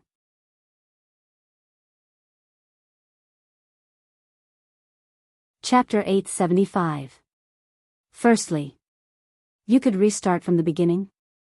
Had Lionel known this, why would he waste all this time being stuck at the third dimension? He would have switched to another technique as a placeholder to bolster his strength. By then, would all of the things that had happened in the past months even have a chance at getting off the ground? Of course, Lionel knew that he was being naive. When it came to things between he and Aina, they had ignored a lot of the problems that had been creeping up for too long.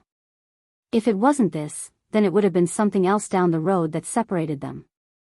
And, that separation, having festered for even longer, might have been even worse than this one. Lionel shook his head, ignoring these useless thoughts. You can restart? Lionel cut the young woman who was about to go on a rant off. He had to know this. Oh, right, you probably don't know this either. Dimensional cleanse is a very special technique. It's very compatible with pretty much everything. You don't necessarily have to restart, but you do recultivate from the beginning. You can then layer dimensional cleanse and your other technique for a stronger effect. Most, though, only practice the first 3 layers of dimensional cleanse, because even a 1-star constitution is a massive boost to someone's combat prowess. If you're lucky enough to get 2 or 3 out of 9, you'll be set for a lifetime. Lionel raised his brows. So that was how it was. Should he be layering another technique with dimensional cleanse, then? Or did it matter at all? Anyway, like I was saying before, this is the first round. The third dimensional layer of dimensional cleanse is pretty much widely spread, but it's really too difficult to form stars from that layer. Most say that it's easiest to form stars at the 5th dimensional layer of the technique, but still quite difficult. I say you might as well give yourself as many chances as you can. Oh, right. The first round. Like I was saying, the trial before is just the first leg, the real test starts now. When I win this round, they'll give me the 4th dimensional layer of the technique. I'll have to win the next round to earn the 5th dimensional layer and so on. I see. And are all the rounds like this? The mask the young woman wore moved in a way that made Lionel believe she had to be pouting. No. That's why I don't know if I should thank you or not. Up ahead, there will more complicated battle structures where 3 or even 4 roads come together as one. In those cases, only one will be able to pass by, yet I've wasted so much time here. Even if I got to rest a bit, the enemies I'll have to face ahead will have ample time to rest too while I'll have to hurry up. It's not fair. Lionel shrugged. Why hurry, then? Take your time since you know they'll get there before you no matter what. Ah. The young woman blinked. That's not a bad idea, seems you're not a bad guy after all. What's your name? Kira Salvatine. Lionel smiled lightly. Lionel Morales. The young woman fell into silence before her brows furrowed in an unhappy frown. You really did trick me. Did you make me explain all of this so that you could rest? Lionel was speechless. He hadn't been tired since the moment he got here, was that not obvious enough? He wasn't even sweating. In this environment, he was practically invincible in terms of stamina. There was so much blue star force around that every breath of his was filled with life and vitality. The young woman's mask moved again. This time, Lionel was certain that her pout had become even more pronounced. I didn't know that the Morales family had such a shameless junior now. The young woman shot forward, stepping onto Lionel's road without a care. Her palms flipped over to reveal twin sabers with blades that radiated a rose-gold light. Each was as thin as a cicada's wings and seemed to flutter gently along with the young woman's hair. Lionel shook his head. He could only describe this woman as an adorable airhead. They had only been talking for a minute or two. Was that even enough for anyone to recover in a large capacity? How was he tricking her, then? Still, Lionel took these trials a measure more seriously now, even more than he did before when he realized his life was on the line. Kira recognized the Morales family's name instantly. On top of that, there was none of the reverence that he had seen from Valiant Heart Mountain. The conclusion, then, was clear: those participating in this trial most definitely had backgrounds close, equal, or potentially even surpassing a seventh-dimensional family. And, to make matters worse, Kira said the peak of the fifth dimension was the minimum. Lionel sighed. Just can't catch a break. Lionel's palm flipped over, revealing a familiar crystalline red rod. He didn't dare to underestimate an opponent that had managed to clear the road he just faced so quickly. Without hesitation, he activated his spear domain lineage factor, lighting his forehead up with the mark of a golden spear. You really are from the Morales family. Damn it. To think I helped you. In any other situation, Lionel would have chuckled. It was rare to find such an innocent and sweet heart in the dimensional verse. At least, he hadn't been able to find one outside of Earth. Everyone seemed enraptured by their own benefits and improvement. But maybe this was just the luxury Kira had due to being from such an outstanding family or organization. Still, Lionel's emotions were one thing. This battle, however, was another. Lionel's gaze suddenly gained a biting cold at the same time Kira's did. Both of them no longer said a word as blue star force began to rotate about around them. Bang! Chapter 876. Lionel blocked the twin sabers with the body of his spear, but his gaze still narrowed. He was so used to his weapons and treasures being far beyond that of his opponent that he was somewhat caught off guard when he was finally on the losing end for once. According to his calculations, if not for the large swaths of blue star force in the surroundings, his spear might have already been cut in two. No, 3 pieces. Those twin sabers are both silver-grade weapons. Lionel's lip twitched. Even his best weapon at the moment was a quasi-silver spear. Of course, it could be used for more than just its sharpness. But he had a feeling that Kira's sabers were the same. It was just that he hadn't managed to push her into using them to their full potential. Is it normal to give fifth-dimensional youths sixth-dimensional weapons like this? Lionel lamented this as though he hadn't been using fifth-dimensional weapons at the third dimension. At the same time, he had no idea that Kira had only been loaned these weapons for the sake of the trial. They would be taken right back after she was done. In fact, if not for her status, even borrowing would have been impossible. Of course, Lionel could access silver spears now as well. It was just that it wasn't worth it. Only the spear that claimed a peak would have a domain to learn, and Lionel wasn't quite ready to claim a quasi-gold spear just yet. He would have to cross into the fifth dimension first for that, and even then it would be difficult. Lionel had all of these thoughts in an instant, but Kira had already reacted quickly. Realizing that she couldn't slice Lionel's weapon apart like she wanted, she pressed forward, raising her sabers again to maintain her forward momentum. However, Lionel, who had been standing in place all this time, swept his spear downward toward Kira's legs. The timing was so immaculate that it almost seemed as though Kira was presenting her thigh to be chopped off as she stepped toward him. Kira's eyes flashed, her wrist twisting as one of her sabers blocked. Though Lionel's actions had stifled her forward momentum, she was still able to brandish her second saber, spiraling it toward his neck with another twist of her wrist. Lionel's calm gaze didn't falter. He shifted his spear's trajectory slightly, causing Kira's saber to perfectly collide with its blade. Using the downward momentum of Kira's swing, he allowed the upper end of his spear to swing upward, blocking Kira's second, twisting strike. This wasn't the first time Lionel was battling a dual wielder, but it was most definitely the first time he was battling one with such deft skill. Neither one of Kira's hands seemed to be dominant. Her attacks were swift, controlled, measured and powerful. Her close combat instinct didn't seem to lose out to Lionel, who was both relying on his spear domain lineage factor and his innate ability. In fact, Lionel found himself constantly being on the defensive. Her body is heavier than what it should be.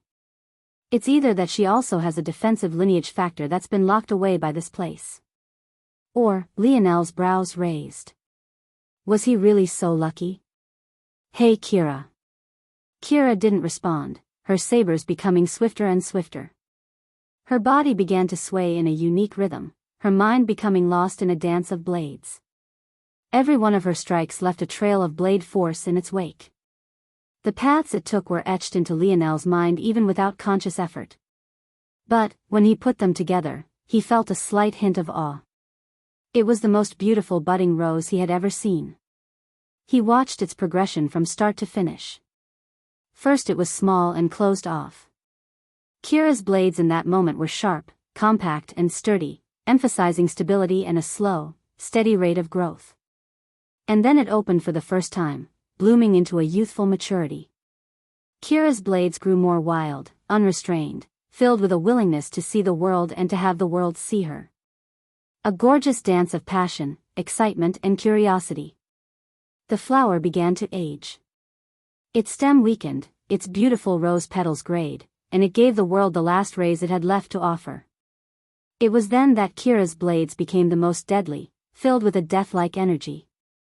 The energy itself never truly appeared or manifested, suppressed and disregarded by this world of star force. But, Lionel had a feeling that if he ever had to truly meet it in battle, his life wouldn't be in just a small amount of danger. And yet, even now, Lionel felt as though he was battling with his life on the line. Kira's blades didn't carry the intent to kill, but if they did... Lionel's jaw clenched. "I thought I could beat you without using it."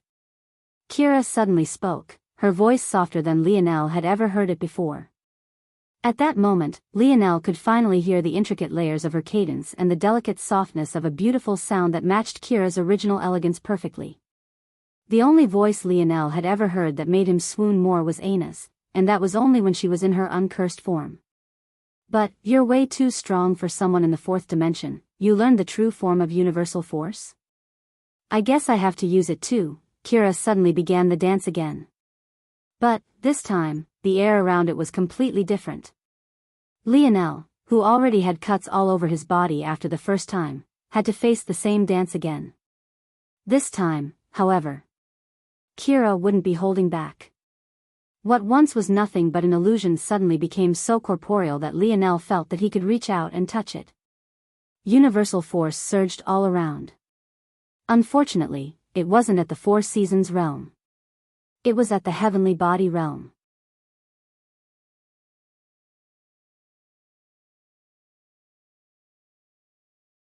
Chapter 877.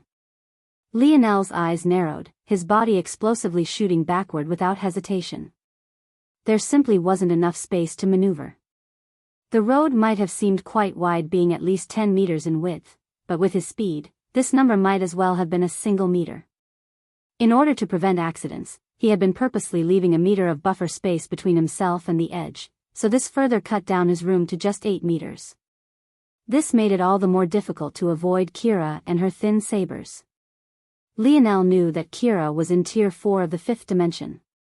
It was clear that she hadn't listened to her own advice when coming here, or maybe she just believed that she didn't have to be restrained by the same rules Lionel did. However, Lionel didn't blame her even if the latter was the truth. He could tell that if it wasn't for the star force weighing her down, he wouldn't be a match for Kira. In fact, even if the star force was weighing her down, as long as she had access to her lineage factors and her ability, dealing with Lionel would be child's play. What Lionel had yet to realize even to this point was the fact that had his own ability not been related to the mind, it too would have been suppressed in this place just like Kira's. That said, Lionel also didn't feel bad that Kira was at such a disadvantage. What greater disadvantage could there be outside of being an entire dimension beneath her? Thanks to all of this, the playing field had been leveled. Until, that is, Kira suddenly began to use her universal force. Not only that, but it was also an entire level beyond Lionel, a complete heavenly body realm comprehension. Lionel smiled bitterly as Kira's energy rose explosively.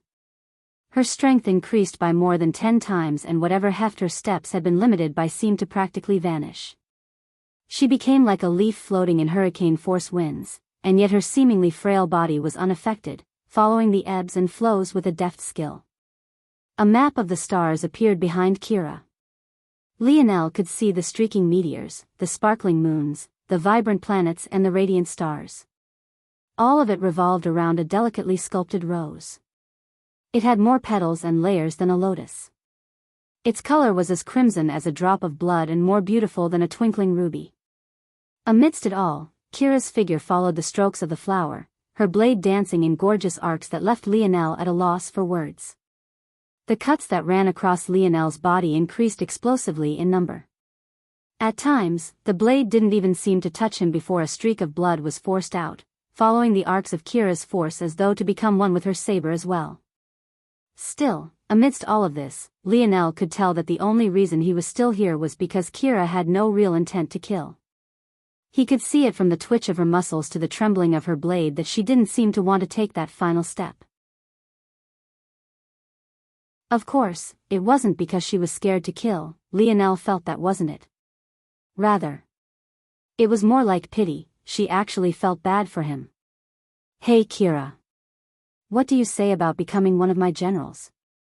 Lionel once again shamelessly asked such a question, his pale violet eyes sparkling as he observed every one of Kira's movement.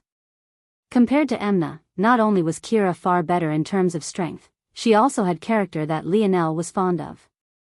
Of course, Kira was also a bit of an airhead, so she wasn't as intelligent as Emna was. Kira was speechless. Couldn't this annoying brat tell that she was holding back? Was he trying to take advantage of her again? My family has never participated in the Morales Air Wars, nor will it ever. Plus, even if I participated under my own name, it would cause some problems if I chose to help you as opposed to that annoying guy. Wait a minute. You're an heir? Kira had spoken offhandedly at first, just assuming what Lionel meant by general. But, when she thought of the implications, she was left speechless again. To be an heir of the Morales family, one had to have both of their lineage factors. Now that she thought about it, the Morales family metal synergy lineage factor would be suppressed here. I don't mean just for the air wars, I mean permanently. Lionel replied with a smile. What the hell is that supposed to mean? Kira looked toward Lionel through her blades as though he was crazy. Forget it, you're too weak to recruit me anyway. Save me some time and just give up, will you? Just jump over the edge of the road and you'll be teleported back to where you came from. Lionel blinked. So that abyss wasn't an instant death? He felt that he could believe Kira's words, but he obviously had no intention of giving up. So if I can beat you, that's a yes? Kira's brows furrowed. No. I mean, no. Wait, I mean you can't beat me anyway, stop asking stupid questions.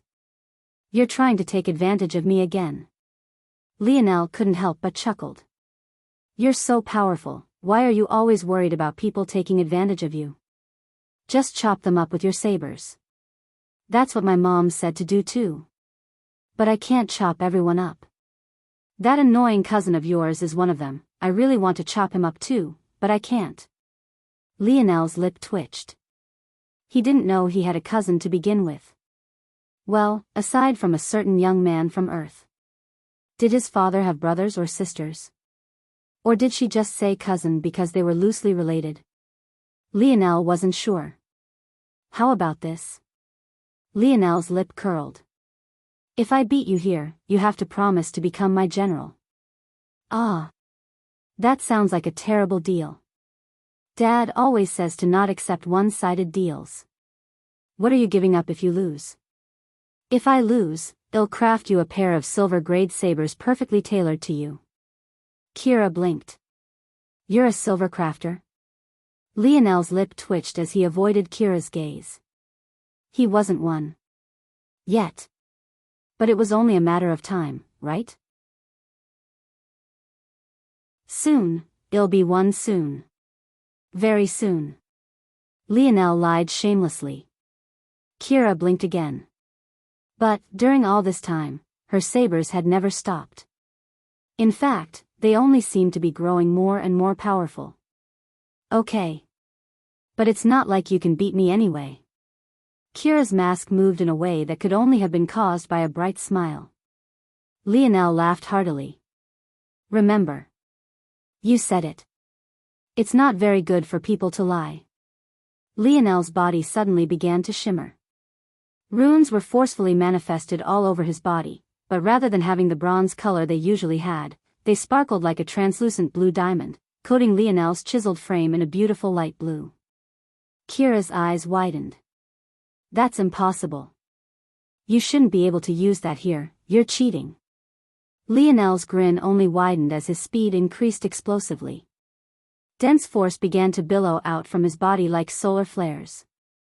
And yet, despite how much he was giving up, he seemed to swallow even more, an endless supply funneling into him from the surroundings. All of Lionel's pores seemed to open up at once, steam billowing from his body faster and faster with every breath.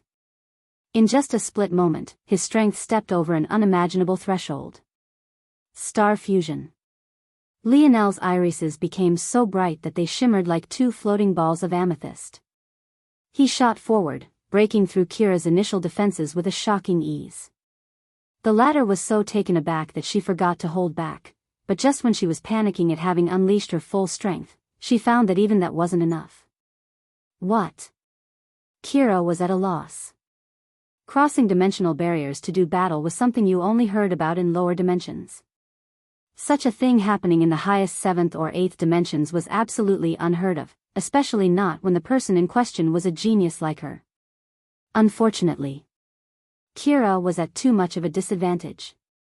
Lionel had formed 3 stars with the special blue star force in the surroundings, something even the creator could never have predicted. As a result, he was completely immune to the increases to his weight, a privilege Kira obviously didn't have. To make matters worse, Kira's lineage factor and ability were sealed. She couldn't use any of the elemental forces she was practiced with. And, as though all of that wasn't bad enough, she was facing an opponent who had an endless supply of energy thanks to the gorgeous blue star that was up ahead. Before she realized what was happening, she felt the ruby blade of a spear resting on her shoulder, just barely pressing against the skin of her neck. Lionel stood before her, his hair a stream of radiant blue energy even down to his brows. Diamond blue runes pulsed about his skin, even forming a crown upon his head. His whole figure radiated a striking hue that made one believe that he, himself, was a star. He looked as though he was a spirit deity, grinning down at her mischievously. If there was one place Lionel felt he was almost invincible, it was here. Announcement below.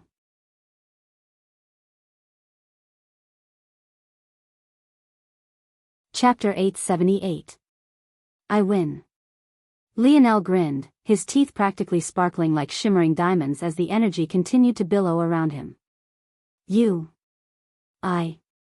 Kira was truly speechless this time, even to the point she forgot to shout out her words like she normally did. She almost sounded like a little girl who had been wronged at this point, the pout beneath her mask becoming more and more pronounced. Remember, you have to keep your word. Lionel's grin didn't fade. Humph, you cheated. How did you use your metal synergy runes? They should be blocked in this place. Lionel smiled knowingly but didn't explain. If he did, he would also have to explain how he had formed 3 stars in this place by deducing the 4th dimensional layer of dimensional cleanse. Even if he was unaware before, it was impossible for him to still be ignorant now. Obviously, he hadn't been meant to deduce anything. In fact, Lionel felt that he understood what was supposed to have happened here now that he had interacted with Kira. That blue star in the distance radiated a special energy that was quite good at revitalizing the body.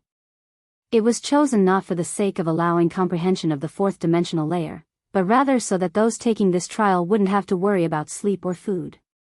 At the same time, though, due to the special properties of the star, it had the side effect of adding to your weight. This did well to allow the star to double as a positive and negative for this trial.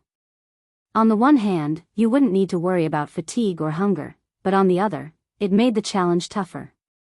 Lionel, though, foolishly thought that he was meant to deduce the next layer from the context clues left behind. However, it seemed that he had really overthought things this time. This, unfortunately, left some lingering worries. If the test wasn't designed for him to deduce things, then that meant it was very possible that he could have missed something important.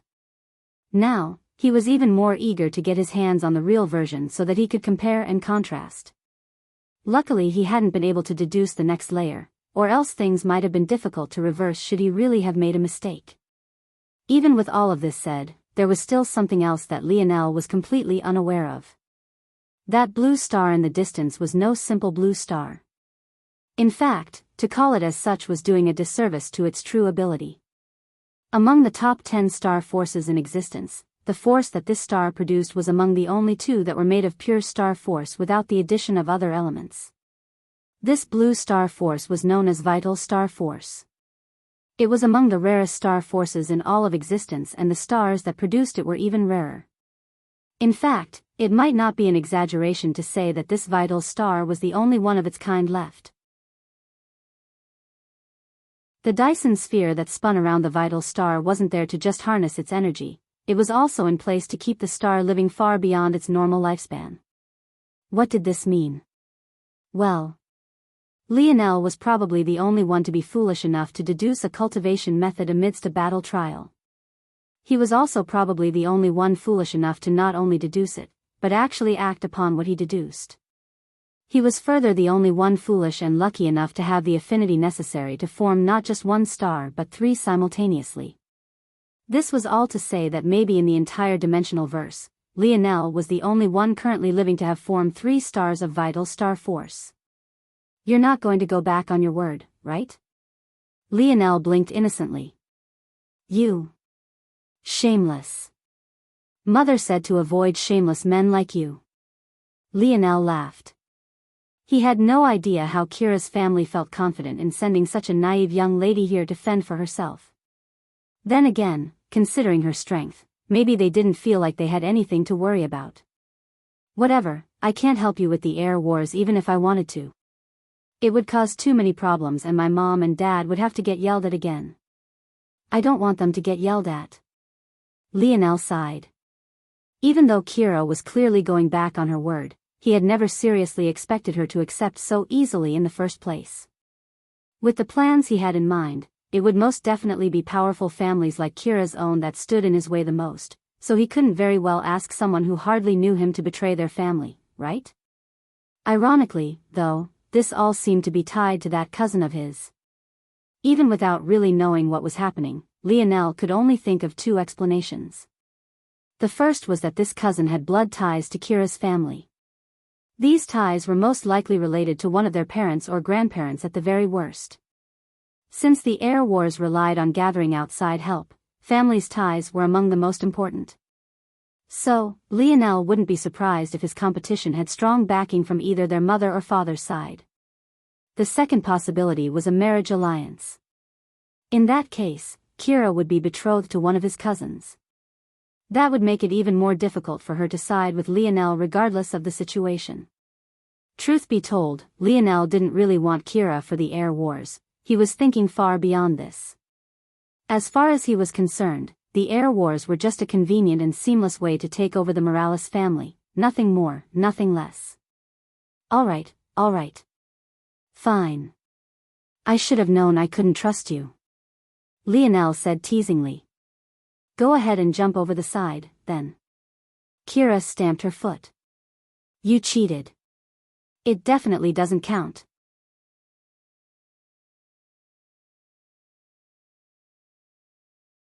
Chapter 879. Lionel was speechless. This girl was really an airhead. If it was so easy to cheat in this place, why didn't everyone do it? Okay. I cheated. But you still lost. Kira glared at Lionel and began muttering to herself. Clearly, she was feeling conflicted. After all, their competition hadn't said that no such cheating was allowed. So, Lionel hadn't done anything wrong. Lionel laughed to himself as he could practically see the gears turning in her little head through her radiant blue eyes. He was caught between believing that this young woman was quite attractive and thinking that she was an adorable little girl. Of course, Kira was at most a year or 2 younger than he was. But, that was neither here nor there. Fine.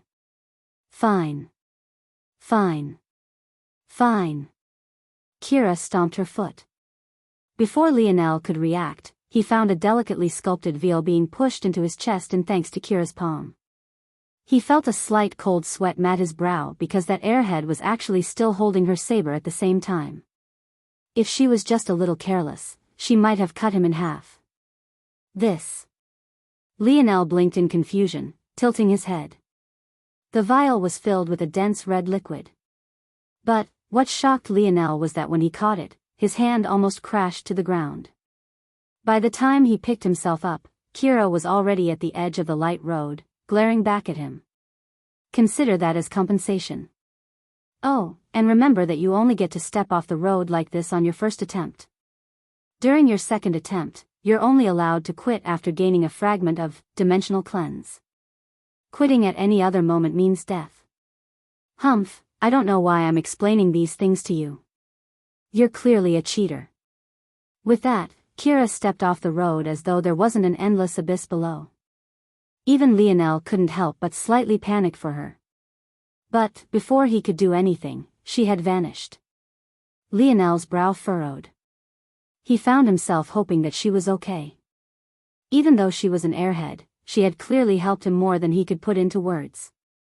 And this thing, Lionel's frown deepened as he struggled to pick up the vial.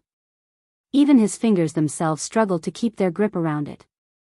If not for him still being in his Star Force form, he would have already dropped it with hardly any hope of picking it up. Now that Lionel thought about it, even Kira hadn't exactly lifted it. She had pressed her palm against his chest, then took it out of her spatial ring, passing it off to him. Remembering this, he couldn't help but chuckle. It seemed she wanted to get one more dig in before she left. At least she had a conscience, though. Hey dictionary, what the hell is this thing? Ping, replying to Seed, this is an ocean drop vial. Lionel raised a brow. He had meant the liquid within, but he had almost forgotten how specific he needed to be with the dictionary. Now, though, he was curious about this ocean drop vial. What does an ocean drop vial do? Ping, it can turn an ocean's worth of liquid into a single drop. It is especially good at preserving the vitality of blood. It can decrease the weight of the liquid within it by a factor of up to 10,000. Lionel's pupils constricted. 10,000? And it was still so heavy? Wait, if it could hold an ocean's worth of liquid. Even a factor of 10,000 wasn't nearly enough. And what is within it? Lionel asked slowly. Ping, Lionel's pupils constricted once again, his expression becoming serious. The lag between the ping and response was about a millisecond off. The only time this happened was when a recorded message was about to play. And if that was happening, it meant whatever was in this vial was important enough for his father to leave a message behind about it. As expected, Lionel's ability never failed him. Soon, a shimmering hologram of his father appeared for the first time in a long while. The projection of his father blinked, looked around, and finally focused on Lionel, who was above it. Hey, brat. What's up? Been a while, huh? Lionel's face remained expressionless. Did this old man really expect him to fall for this same prank call bit again? He had already done it once before, he didn't plan on doing it again. Fool me once, shame on you. Fool me twice, shame on me. Lionel was no fool, he would just let his father's practical joke play itself out. He was more interested in hearing about just what was in this vial. The curiosity was itching at him. Huh? You can't say hello to your own father after so long? After all the years I spent raising you? After birthing you from my seed? Lionel's lip twitched. The old man was really laying it on thick this time, huh? He really wasn't in the mood. In fact, he was running out of time. With Kira gone, who knows if the spirits would start to appear again. Ah, I get it. You think I'm pranking you again. I had my fun already, it's really me this time. Lionel remained silent, staring back at the hologram without a word. This game of chicken, he had no intention of losing. He could almost see the moment of victory when his father burst into a fit of laughter, saying it was a pre-recording, only for him to not have fallen for it at all. Fine, fine. Lionel's father shook his head. I get it, I can see that look in your eye. You're angry about something. What is it? Your little girlfriend dumped you? Lionel's eye twitched. His dad always had a way of reading his mind when no else could. After the metamorphosis, Lionel almost wanted to believe that that was his ability. Listen, kid, I always told you women were complicated. You spent 4 years chasing after that little girl. She probably thinks you'll always be there for her whenever it is she wants to come back, so of course she'll leave you. Let alone women, people in general can't appreciate something until they can't have it when they want it. Come on, talk to your old man. Us Morales men are better than this. Lionel froze, his father's words echoing in his mind. His eyes glazed over as though he was trying to think of how to respond when a boisterous laughter suddenly shook him awake. Fuck. Damn it. I can't breathe. Just imagining the look on your face. My son's a dumbass. You actually fell for it again. Lionel was speechless. He really had. He suddenly felt the need to find where his father was right now and strangle him to death.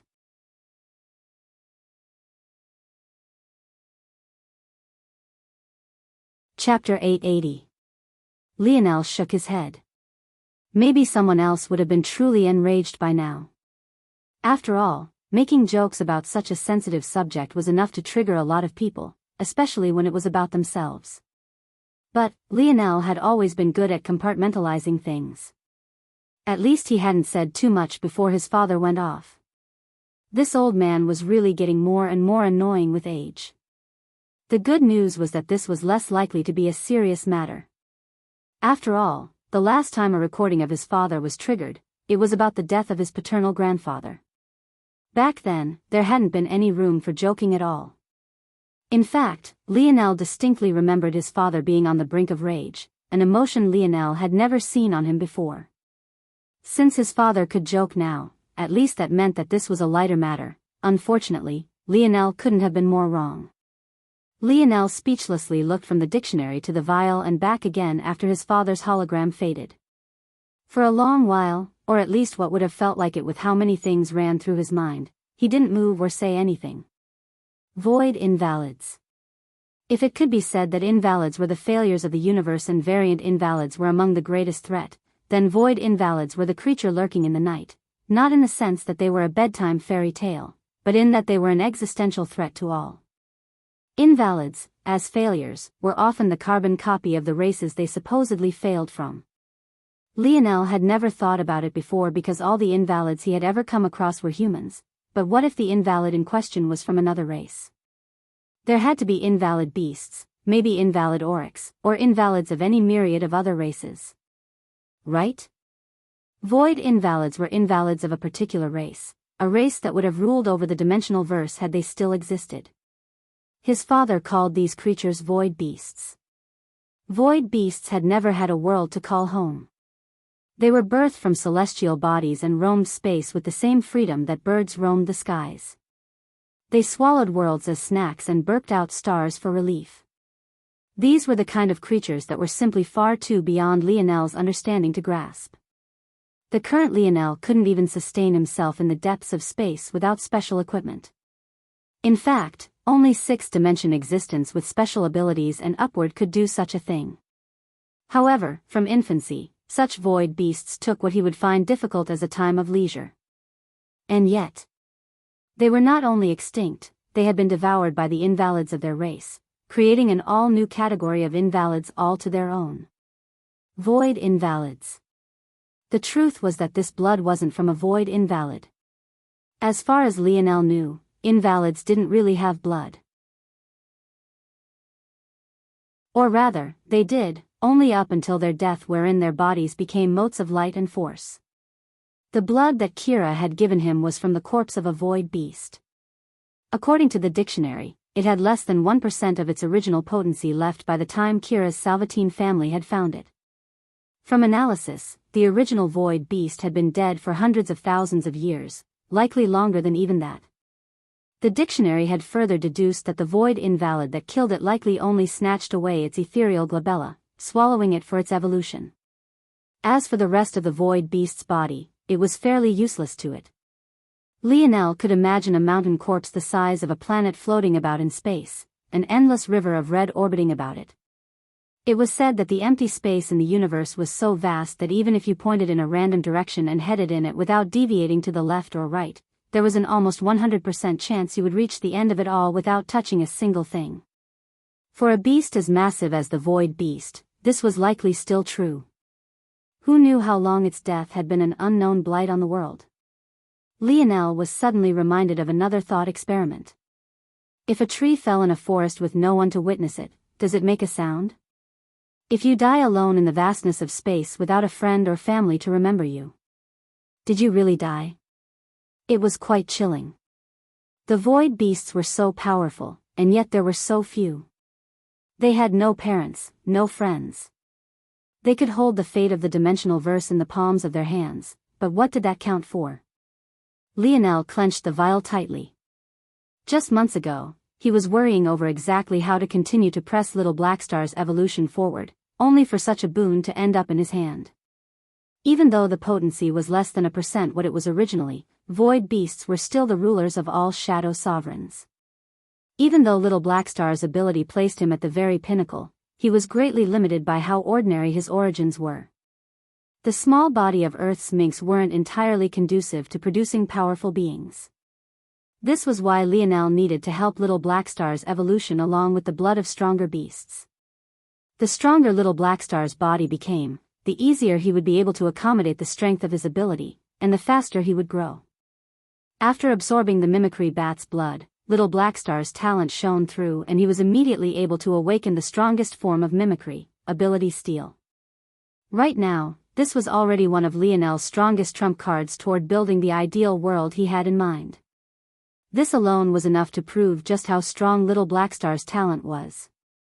Lionel was curious to see just how much Little Blackstar would progress after fusing with the blood of a Void Beast. Lionel's subsequent pace was just as slow. He took his own advice quite well. Since he would be behind no matter what, why would he ruin his own stamina just to not catch up anyway? Even though Lionel didn't have to worry about stamina at all in this place, he still chose this route. This was because the time he gained to not only strengthen himself but to reflect and think was invaluable. With every day that passed, Lionel grew by leaps and bounds. Star fusion was a technique Lionel formed using Camelot's magic system. He was able to further improve upon it by using his bronze runes as a medium. Star fusion could be considered a knight's technique rather than a mage technique.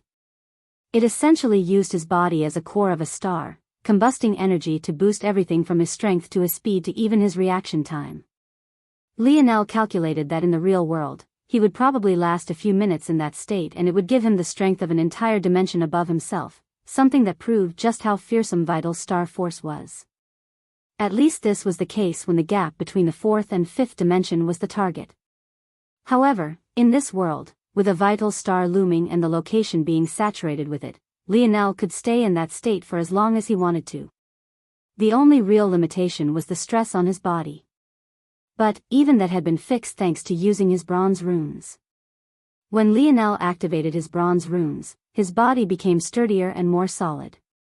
It was essentially like releasing hidden shackles on his metal body and allowing him to become even stronger. The reason this was necessary was quite obvious. Skin would never be as sturdy as metal and metal would never be as flexible as skin. In order to gain advantages of them both, some sacrifices had to be made, sacrifices that were unnecessary once bronze runes were activated. In their activated state, Lionel's body became both as hard as metal and as flexible and spongy as flesh, giving him the best of both worlds. By using his bronze runes as the passageways for his vital star force, Lionel was essentially forcefully awakening his metal synergy lineage factor without truly activating it. This gave his body added strength the vital star force was able to feed off of in a feedback loop. Vital star force would make his body more explosive and powerful. This would result in his bronze runes becoming stronger and make his body more durable and harder. And, due to his body becoming more durable, Vital Star Force could make him even stronger. It could be said that the formation of Lionel's vital stars and his creation of star fusion was enough to make this trip more than worth it even if he didn't gain a single other thing. And that was ignoring the fact he had found Little Black Star the perfect path toward evolution. Of course, the best part that Lionel was happy to find out was that he really had perfectly deduced the fourth dimensional layer of dimensional cleanse. After defeating Kira, it had appeared in his mind as though it had always been there. The result was Lionel being impressed with even himself. Not bad, if I do say so myself. Lionel chuckled. Oh. Lionel's gaze narrowed slightly. There, up ahead, he realized that he had made it to the next round after another 3 months. This time, however, there wasn't just a single road meeting his own. There were two. The two young men seemed to sense him at the same time, their gazes glowing with a hidden sharpness. It seems that they weren't nearly as friendly as Kira.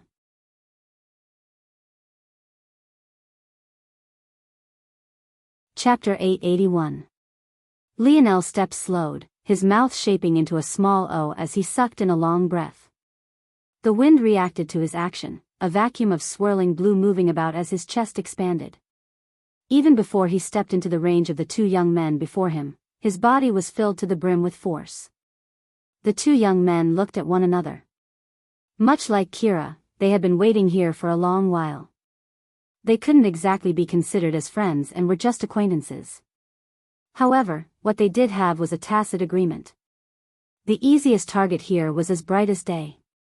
Who else could it be if not the man who hadn't had a chance to rest? In a three-way battle, the number of variables were too numerous to account for. It was much easier to deal with what might come their way if they only had a single other person to worry about. In the end, the choice was obvious: kill Lionel first. The two young men slowly rose to their feet. He's in the fourth dimension, Richard. All the more reason to get rid of him as soon as possible. What are the odds, though, that he managed to meet up with someone weaker than himself during the first round? Something smells fishy. Richard's gaze narrowed. Now that he thought about it, making it through round 1 wasn't the only challenge in getting to this place. There was a month worth of battles to survive through as well.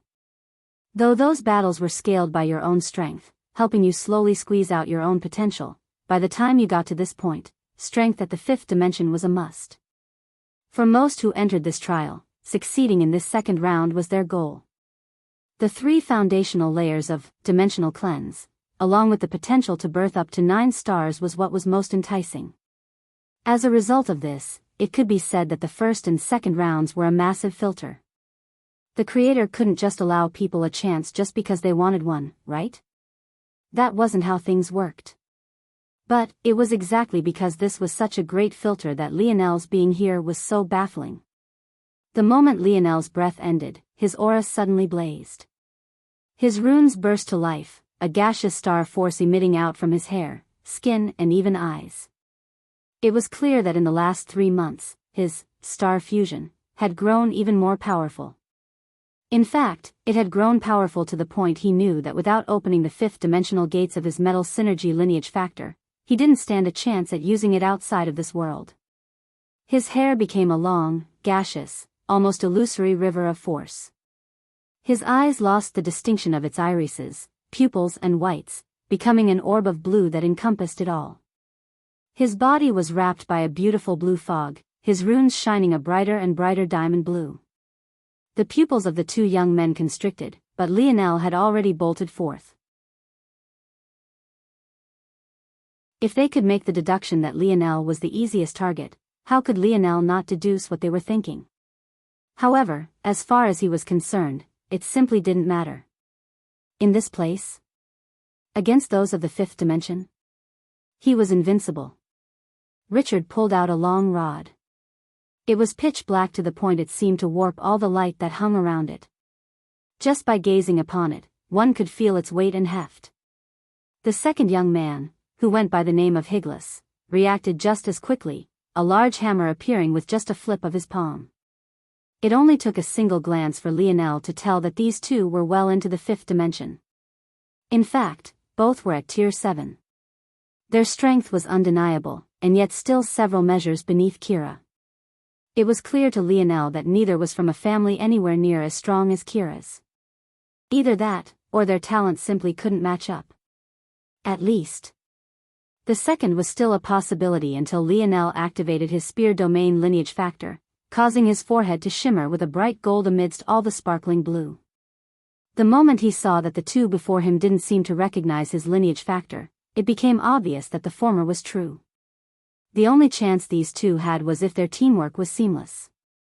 Unfortunately, Lionel appeared before Higless, his aura blazing. He had swapped a heavy spear into his hands, his momentum causing the air to fizzle and crack as it raced to get out of his way. His spear descended from above, his swing so forceful that even its sturdy polearm warped. Higless' expression was unsightly. This level of strength, he would be hard-pressed to find it even in a person a half-step from the sixth dimension. What the hell was this nonsense? He had heard of geniuses that were capable of relying on universal force to cross dimensional barriers. But this was very clearly not universal force. In fact, the universal force he could sense was at the mere 4 seasons realm, not nearly enough to cross such a large gap between them. Higless had never felt so humiliated in his life. He had always had the utmost confidence in his strength, and yet that was what he was about to lose in? Bang! Higless' expression changed as a weapon cracked and shattered to pieces. He would have bet everything that it would be his own, and yet it was Lionel's own heavy spear that couldn't withstand the impact. And yet, he didn't even have the time to celebrate. It was right at the moment of his elation that the wall of pressure slammed into him. His legs bent to the point his back slammed onto the road, the polearm of his hammer was pressed into his chest, threatening to split his body in two, and worse of all, he felt his orifices burst beneath the pressure, his body feeling as though it might implode from the inside out.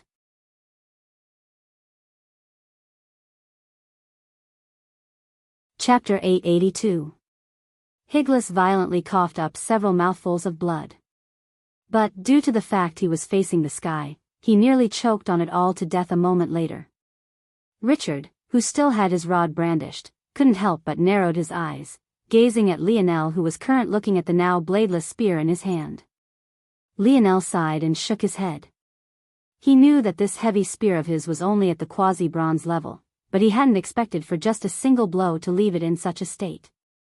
Luckily, it had lasted just long enough to leave Higless in a state where he could obviously no longer battle, or else maybe he would have been on the losing end. Higless rolled his head to the side, continuing to cough. His blood, which should have pooled on the surface of the light road, was instantly purified, vanishing into thin air without even the slightest puff of smoke. Such a sight left Lionel sighing. How many people had died on this road, only to be purified away in that exact fashion? There weren't even any lingering markings remaining of what once was. Lionel gazed down at Higless. At the moment, the young man had still not begged for a word of mercy. Truth be told, Lionel didn't plan on killing if he didn't have to. It wasn't like they were meeting on a battlefield, they were forced to go head-to-head for the sake of this technique. Still, the fact he hadn't gave Lionel a faint amount of respect for him. With a single movement, Lionel hooked his foot at Higless' hip and kicked him over the side of the road. Of course, he had no idea if this was an act of mercy or not. For all he knew, this was Higless' second attempt and not his first. If it was the second, that would mean that Higless would die. But, there was nothing that Lionel could do about that. He had no intention of giving up a chance to complete dimensional cleanse, just for the sake of kindness. He was slowly learning how to balance his morality with what he felt like he had to do. Ultimately, he knew well that if Higless had the chance, he would have killed him. So, this was the best Lionel could do for such an enemy. Higless, obviously, couldn't fight back. But, his gaze seemed to lock onto Lionel in those final moments as though trying to sear the memory of his face into his mind. Lionel turned his attention toward Richard. The latter was a well-dressed young man with long cascading black hair and deep violet eyes. The rod he held trembled slightly, but it seemed to be more due to its heft than fear. Lionel felt that this young man had probably taken out a weapon beyond his ability to control after he realized just how powerful Lionel was. With a movement, Lionel put away his heavy spear. He wasn't worried about it being broken since the spear domain heirloom had the ability to repair breaks to spears it had recognized. It seemed that he had gone a bit overboard. With Star Fusion, in Fusion, the version he had used against Kira, he could have already defeated these two. However, he was using the second version, Star Fusion, Combustion, at the moment, which was most definitely overkill. It was unfortunate. He had wanted to test the third version he had come up with, but it seemed that he wouldn't get the chance to this time around. "May I know your name?" Richard asked, a smoldering fury hidden within the depths of his eyes. He had really needed to succeed here. He just had one step to go, yet such a roadblock had appeared. How could he not be infuriated? However, he was a person used to setbacks. He had been fighting against his brothers and cousins all his life. After many decades of hard work, he finally managed to get his hands on a map to the Dimensional Cleanse trials and had prepared for years for this very moment. The trouble was that even though this was just his first attempt, who knew when the next round would begin? Lionel thought that he was alone initially precisely because the trial began the moment he solved his puzzle. So, how could he not think this? But, the truth of the matter was that this trial would only begin after a certain number of individuals activated the map. Lionel thought the world revolved around him when it was just that he just so happened to be the last to activate his own. One might think that this was a simple task, but this couldn't have been further from the truth.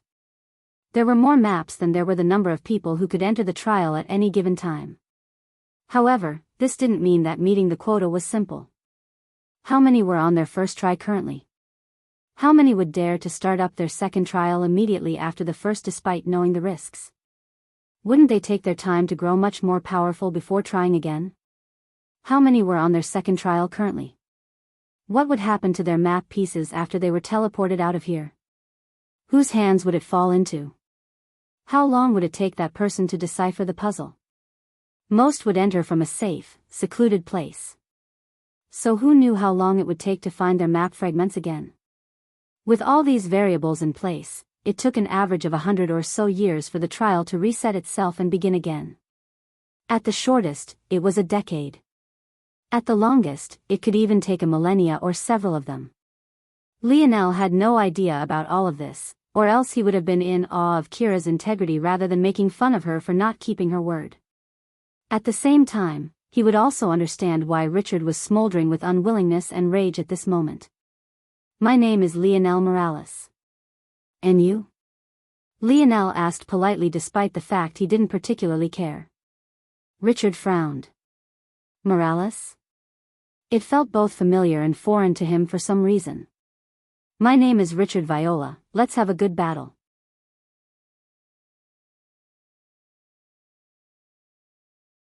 Chapter 883.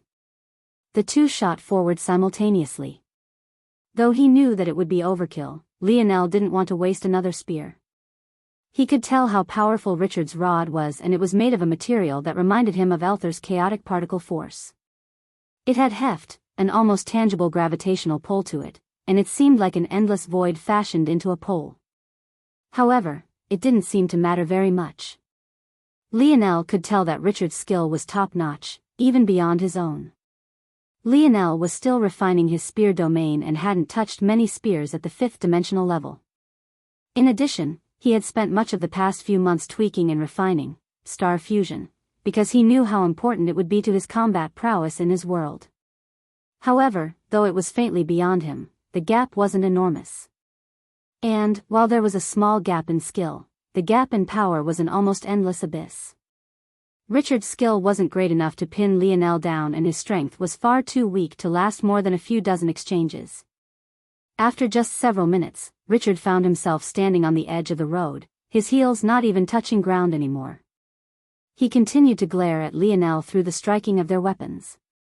In this place, he couldn't make use of even a single % of his true strength.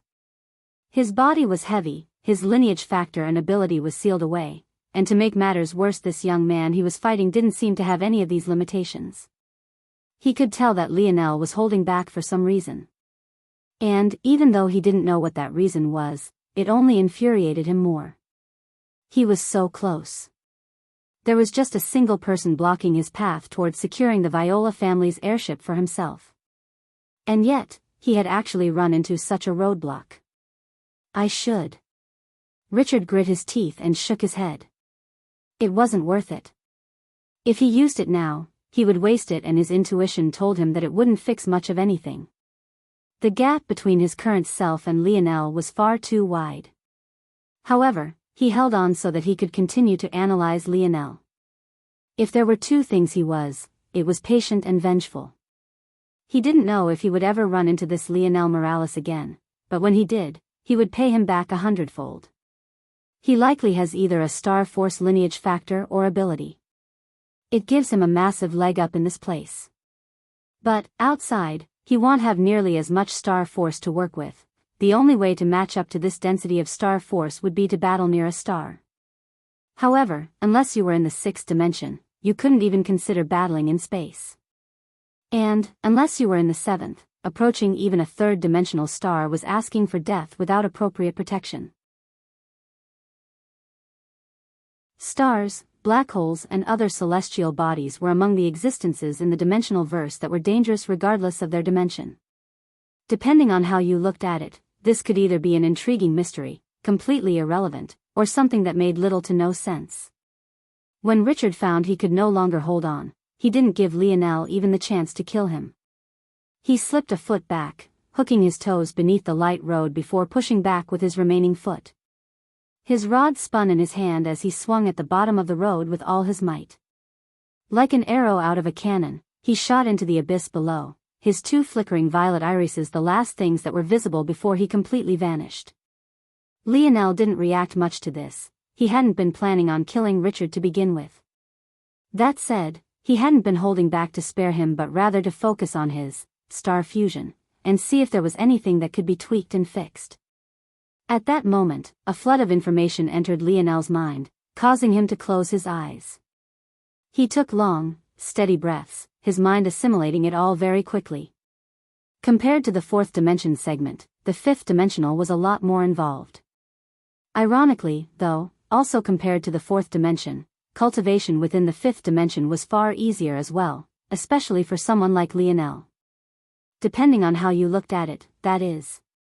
Even as early as the 3rd dimension, one had to restructure their body on a cellular level. This was a massive leap for anyone. The difficulty was already beyond the understanding of most. Within the 4th dimension, this became even more complicated. Rather than just forming nodes and the connection between them, one had to essentially form a completely new circulatory system that could connect, fuse and make use of all of their inner organs, muscles and bones. Back then, just for the sake of adding a node to his brain stem, Lionel had to rearrange the pathways of tens of thousands of his neural cells. Now, one could imagine the level of rearranging that would be necessary for someone to make a new circulatory system for themselves. However, the 5th dimension didn't require any of this. In fact, it could be said that the reformation of the body could be considered to be complete, for now. The 5th dimension was entirely focused on the mind and eliciting growth within it. There were no new cells or nodes to form. One could entirely focus on increasing the size, durability, and strength of their ethereal glabella. It could even be said that from now on, one's ethereal glabella would only become more and more important. Lionel had been disappointed that his number of minds had only increased to 50,000 after reaching the peak of the 4th dimension. This might sound like a lot, but when he already had 1,000 at the peak of the 3rd dimension, the number seemed too small. How could there only be a 50x difference between the 3rd and 4th dimensions, let alone that being the gap of their peaks? But now he understood. The 5th dimension would be where the shackles of his mind were truly released.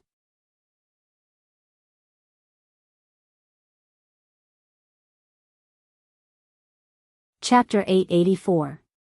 Lionel's eyes opened, his gaze narrow. "I'll be ready soon." If there was anything staying in the 3rd dimension for so long taught him, it was that there was always far more potential left to squeeze out than he thought. There was a point in the 3rd dimension where he thought that his limit was 60 split minds, only for him to end up with over 1,000. Of course, this wasn't to say that Lionel planned to spend several more years in the 4th dimension. In fact, He planned on breaking through on this road so long as he was forced to. If he wasn't forced to, he would break through the moment he left this place. His reasoning was simple. The reason he had been able to go from 60 to 1,000 split minds wasn't because he had that much potential to squeeze out, but rather because his mind was already in the fifth dimension.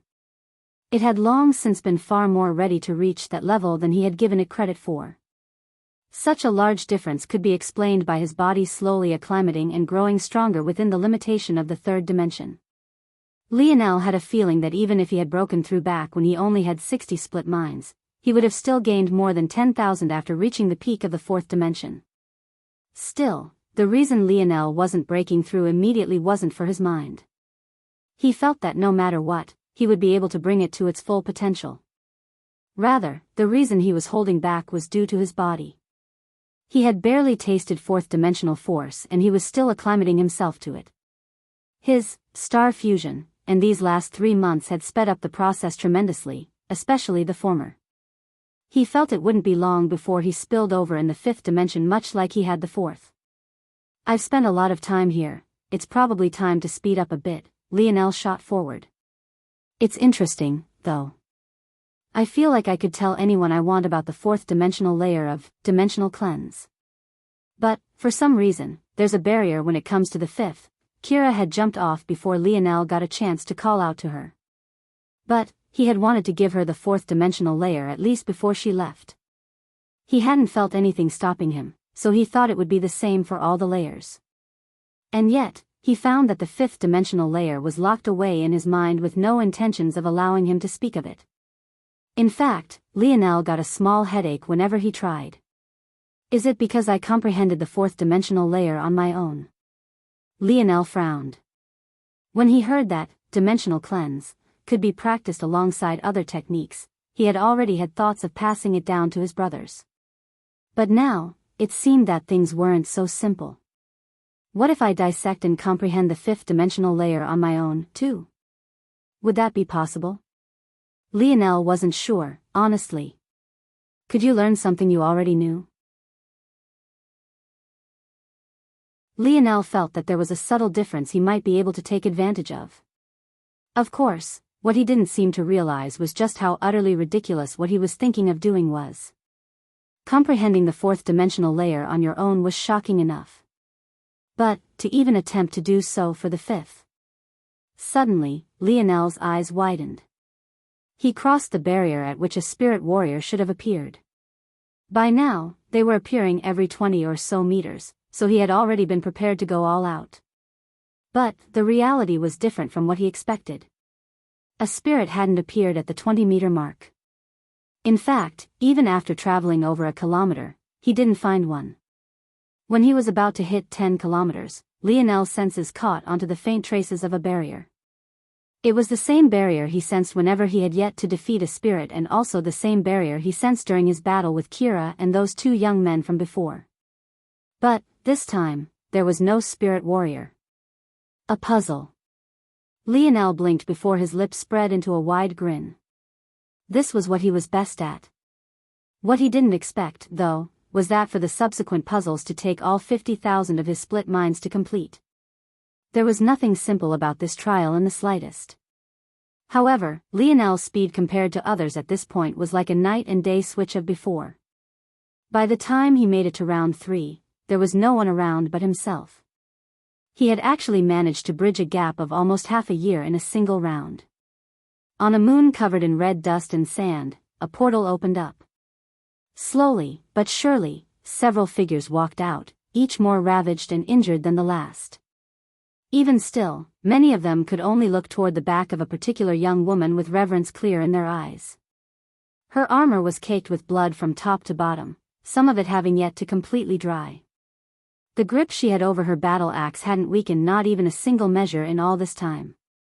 And, even now, her back was straight and true. The depths of her eyes carried an emotionless cold that was hard to meet with any gaze. Samson was among the last to come out. In truth, he seemed to be in the worst condition, even having lost an arm. He would have died had it not been for Aina being far stronger than any of them thought.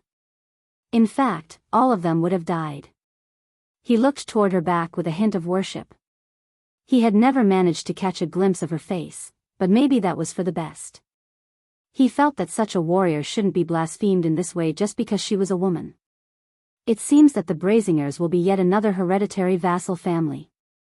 I will have to tell Richard about her as soon as possible. The girls by her side aren't bad either. Who would have thought that this would have been a unique zone?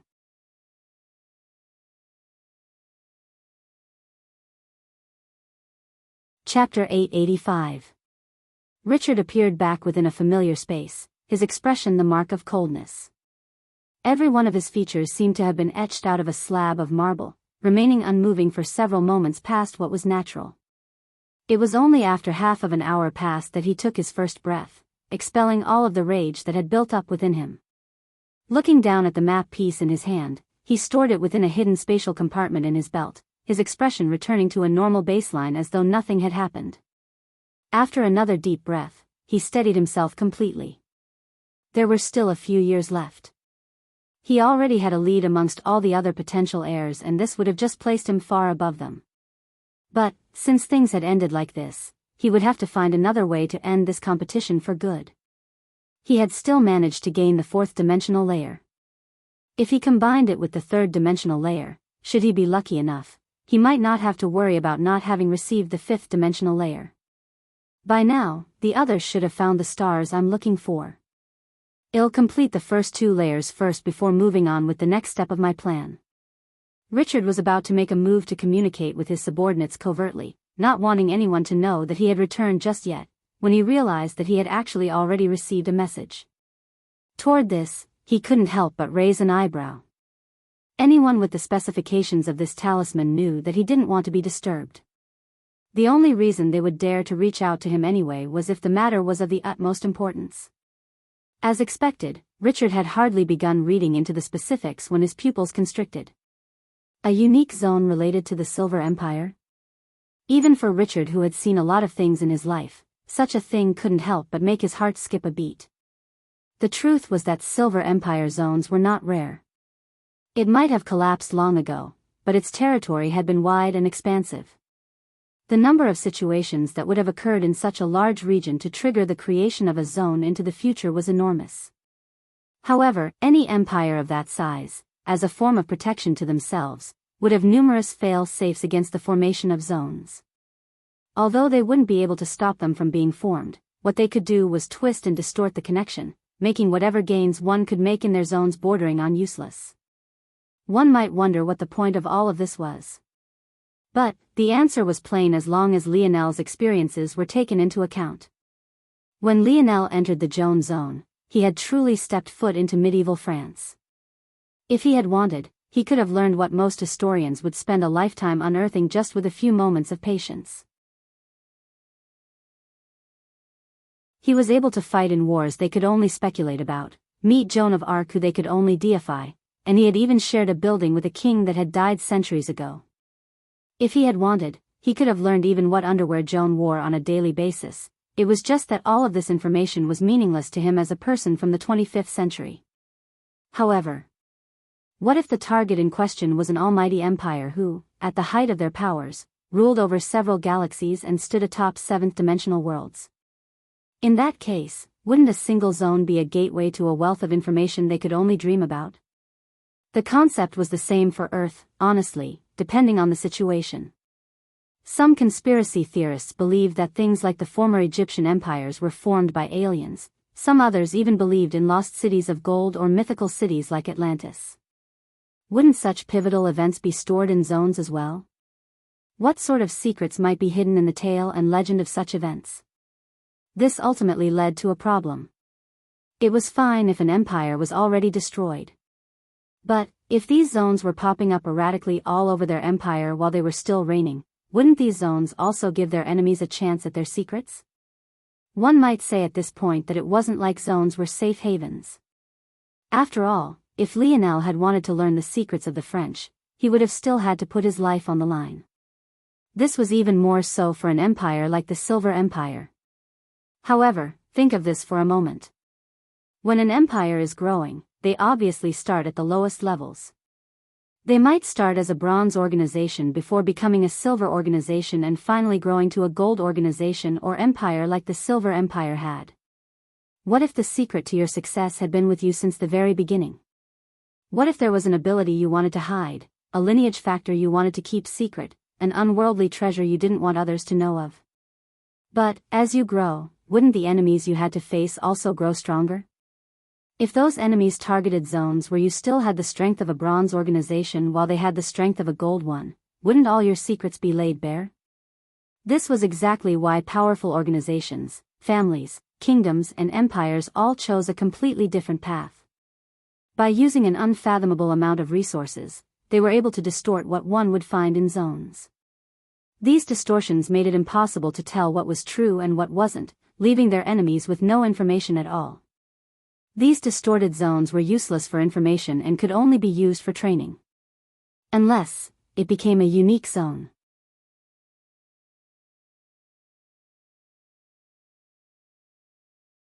Chapter 886. By definition, distorted zones were technically unique zones to begin with. Unique zones were zones where outside influence changed the initial difficulty.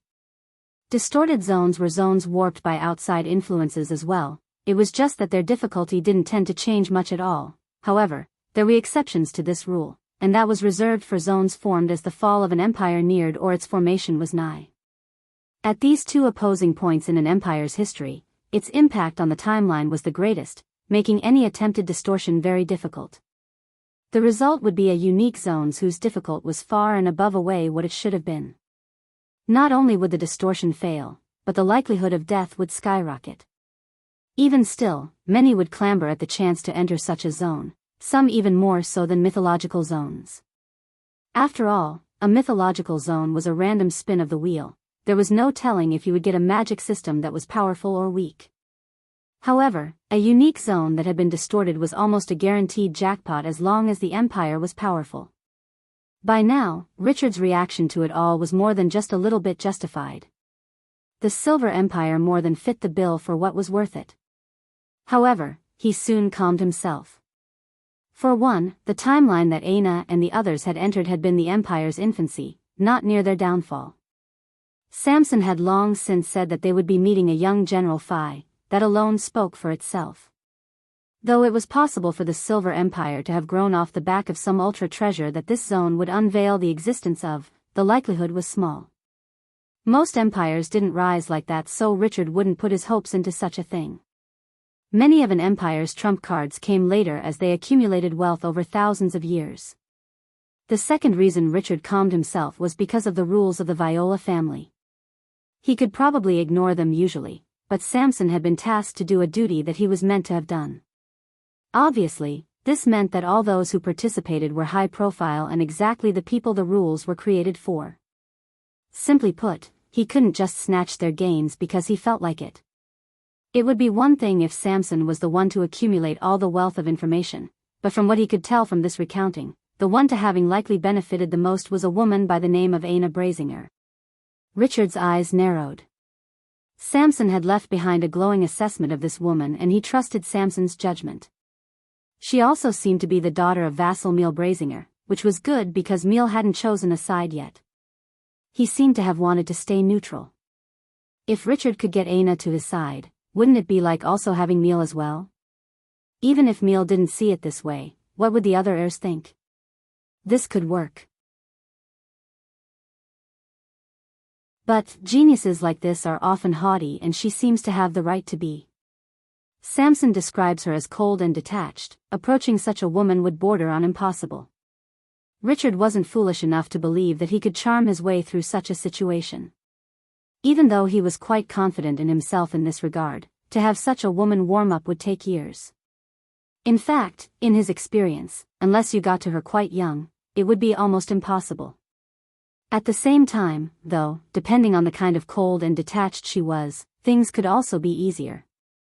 If she was the prideful type, then Richard could forget it. But, if she was simply the cold and unfeeling type, she would be easy to convince with logic and reasoning. The latter type of woman wouldn't hesitate to even marry him so long as his pitch was convincing enough to her. One step at a time, Richard thought as he read the information to himself all over again. This Yuri seems like the best bet. She is far more social and open than Aina is. Also, this Aina seems obsessed with training as well. For now, I don't need my training resources. Giving them to her in exchange for her joining my side might be something she finds easy to accept as well. Richard thought of many plans, all of them he felt were viable. So, he put several into motion. Once he was finished sending out orders, his gaze flashed with a cold light. Lionel looked around, baffled. There really was no one else around. But, looking at the roads, it seemed that 6 people were supposed to meet together. Was this supposed to be another battle like before? Or was everything going to be related to puzzles now? Lionel was actually quite eager for the 6th dimension layer. He had been analyzing the 5th dimensional layer for a few weeks now, and the more he delved into it, the more fascinating it became.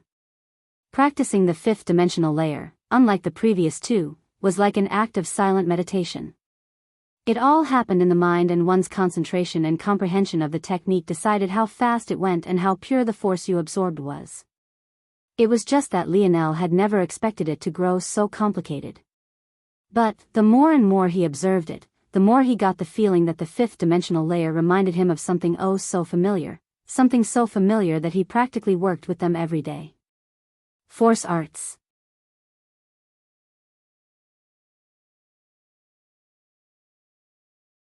Chapter 887.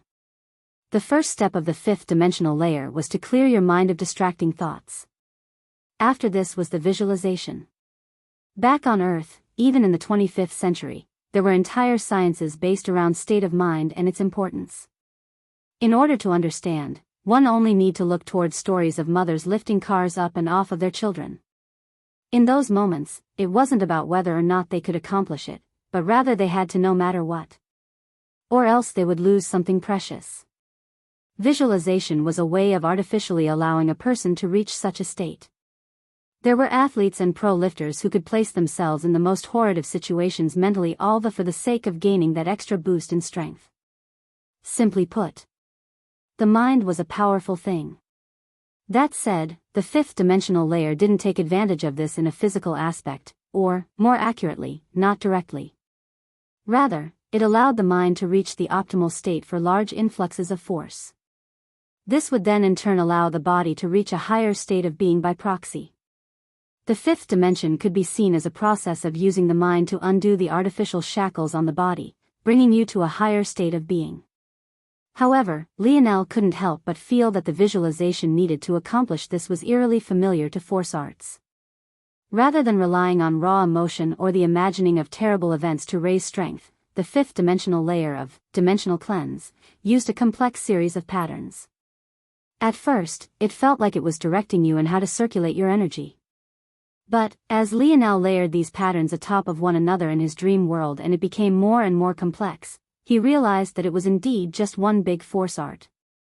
Force arts can be used like this too. Lionel was stunned. It felt like an all-new world was opening up to him and he could hardly believe it. The possibilities seemed endless. Every time he thought that he had grasped force arts, it felt like an all-new door would suddenly swing wide open.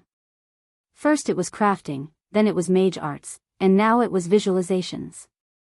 None of these 3 even mentioned the fact the first time Lionel had ever come into contact with force arts, it was under the ability of a person who could not only use it to control others, but even to replicate abilities. Back then, Lionel understood too little about the world to understand just how shocking this was. But, the more he learned, the more he felt that the individual with such an ability was most definitely among maybe the most powerful existences in the dimensional verse without a doubt. If I combine this concept of visualization with Camelot's magic system, Lionel's gaze suddenly felt like 2 blazing torches. Raising your mind to a higher state of being before casting a mage art. Just what kind of effect would that have? Would it allow him to cast mage arts beyond his capability? Would it allow him to use less dream force in exchange for the same power output? What kind of effects would it have on his night arts? Lionel knew that he was getting far too ahead of himself. This was no longer a simple matter of observing and analyzing the natural force art that encompassed Camelot's magic system. It would also require manipulating and changing it.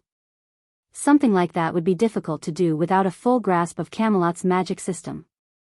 And, at least with how things stood now, he was a long way away from that. A more realistic goal for now would be to take the next step forward in the wisdom branch of my snowy star owl lineage factor. One had to remember that much of the reason Lionel's mind was so powerful wasn't just because of his ability, but also because he had awakened the Luxnix family's wisdom branch so early on. This had allowed his mind to gain the fortitude of the fifth dimension immediately, which basically saved him from facing any bottlenecks from the third to fifth dimension in terms of dream force. But now, Lionel was obviously about to reach the limit of the snowy star owl.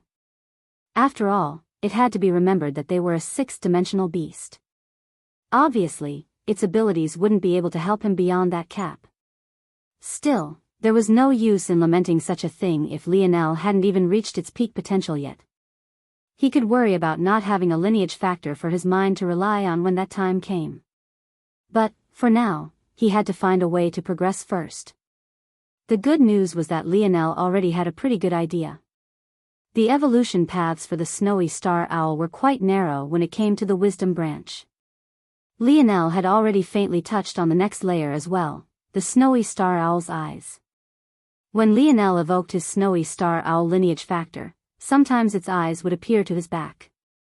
It didn't take much thinking for him to realize that this only happened when he entered his most calculative states. Lionel had been confused about this in the past, but after piecing together the intricacies of visualization to the fifth dimension. What if the snowy star owl's eyes were intricately tied with this? What would happen if instead of just manifesting those sharp eyes, he imagined and meditated on them? An interesting thought. It might work. Lionel lulled his boredom away with countless streams of thoughts, eliminating the useless, lingering around the maybes, and latching onto the most promising. However, just as he was ready to wait for months like he had done to others, he suddenly sensed the barriers before him vanish. Lionel was shocked. He didn't have to fight. What was going on? Lionel didn't even get the chance to think very much before a flood of information that almost split his skull in two assaulted his mind.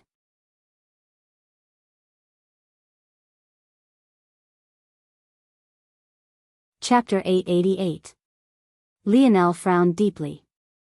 Though he was soon able to spread out the trouble through his more than 50,000 minds, he still felt a slight cold sweat mat his back.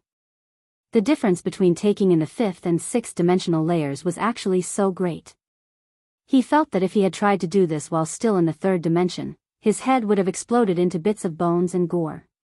He hadn't even realized that there was such a lurking danger in this place. But, he was even more surprised by the fact that there was actually no one around him at all. What Lionel didn't know was that the reason there were so many roads connecting into one was precisely because it was so rare for many to make it this far. After the first 2 rounds, things only became more difficult. There weren't a small number of individuals who were forced to give up after reaching a puzzle that was far too difficult for them to complete. Those on their second attempt who weren't confident in crossing to the third round would definitely leave after getting the fifth dimensional layer. As for those on their first attempt, it was rare for them to even clear the second round, let alone making it into the sixth. Most would drop out after gathering the first 3 layers of dimensional cleanse, because they were all aware of one simple fact: unless you could form at least 3 stars between the first 3 layers, completing the sixth dimensional layer and beyond was impossible. The result of all of this was the second round becoming a major watershed moment where most would drop out. Usually, this would mean that one would gain an easy pass to the next round. However, the road of puzzles had something different in mind. When Lionel finally regained his bearings and felt okay to move again, the first puzzle he came across made his lip twitch. The creator was truly a sadistic bastard. How was he supposed to do this? It had already taken him up to several days to complete the last of the puzzles leading up to round 3. But, just at a cursory glance, Lionel could tell that it would take him that long just to make a dent in this one. As for how long it would take him to actually complete it, at least a couple weeks. Unless, Lionel's gaze sharpened. It had been a long while since he used this. As time passed, his mind grew so powerful that he simply didn't need it. But now, it seemed that he would definitely have to rely on it again. At that moment, a heavy, ancient aura began to accumulate around Lionel. Auspicious air. Ancient aura. Heavenly enlightenment. Whenever Lionel gazed upon the natural force art he had gained from the force crystal mine eruption, his mind would enter into a state of overdrive that even his ability alone couldn't reach. Lionel had been worried that the effect it would lessen due to the fact it was a fourth-dimensional existence while he was already in the fifth, but he was pleasantly surprised to find that this wasn't the case. Though it was less helpful than in the past, it wasn't by an exaggerated amount. In fact, Lionel suddenly felt confident. I had only completed 99% of it in the past, yet it had this effect. I feel like I can finally do it. Lionel couldn't help but be excited. He had been stuck at this level for such a long time. Even though he had neglected this natural force art, he had never forgotten just how useful it had been to him in the past. Much of his quick progression could even be assigned to it. He felt that reaching from 99% to 100% wouldn't just be the change of a single percentage point. It would be an evolution just as whole as crossing a dimensional barrier. What kind of benefits would it give him? It seemed like that bet he made in the hive all those years ago was finally about to pay off big time. What Lionel didn't know, though, was at this point, there was only a single other person still within the trial with him. This person was also gaining the benefit of not having to fight a single person as he leisurely strolled forward, completing the puzzles with even greater ease than Lionel. He hummed a small tune, almost carelessly swinging his sword from time to time. But anyone who looked closely enough would be able to tell that this young man's every stroke was filled with an enigmatic mystery. He was none other than Amory, the sword deity. You found the information I want? Richard was a bit surprised. He had expected it to take several months to even years to receive information back about that Lionel Morales. After all, the dimensional verse was an enormous place. Finding a single family, even if it was one as powerful as a sixth-dimensional one, would be almost impossible, in a short time, anyway. Yet, Samson had come back to him with an answer barely a week later. At that moment, Richard was flying in a sleek black space shuttle. It was outfitted with the latest stealth technology. Though it couldn't hide his activity from the old fogies of his family, he didn't need to hide from them.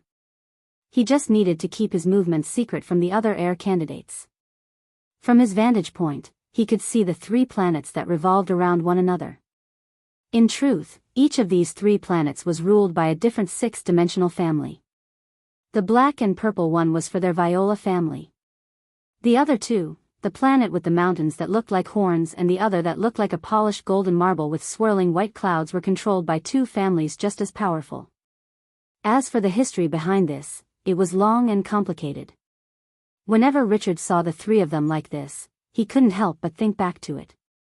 After hearing Samson's explanation, though, his gaze couldn't help but narrow. Richard suddenly couldn't take his eyes off the golden white planet even as his ship sped into the distance.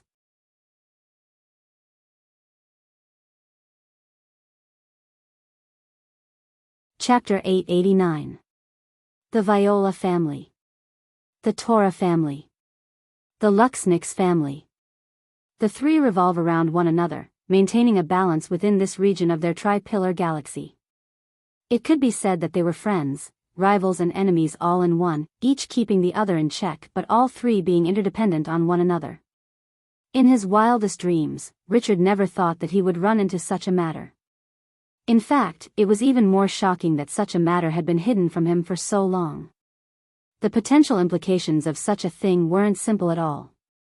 If he used it properly, this bit of information could be even more useful to him toward claiming heirship than even the 5th-dimensional layer of dimensional cleanse would have been. Of course, that was also depending on the details surrounding this case as well. However, Richard felt that he had grasped 90% of the story the instant Samson passed this information on to him. What was clear and obvious immediately was that Lionel didn't share the Luxnix name.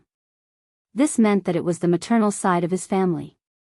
This point alone made a lot of things make sense, especially since it coincided with some things that the Luxnix family hadn't managed to hide so well. Wasn't such a thing all too common? Woman of a powerful family falls in love with a weak man. The result is a child out of wedlock that is looked down upon by his family. Ultimately, the man and son are either killed off and chased away, while the woman is locked up under house arrest as a reminder to future generations to not dare to make the same mistake. All the while, the son's name is stricken from the family records as an undying stain on his life and legacy.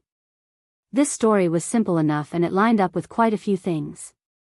About 50 years ago, the Luxnix family suddenly came out guns blazing with a genius on the level of which the three families had never seen before. The most shocking part was that she was a member of Richard's generation, so he had personally lost handily at her hands once before. It was the kind of loss that left an untenable mark on his psyche that he hadn't managed to leap over even after all this time. To make matters worse, back then, he had already been well into his teens while that little girl was barely over 10 years old.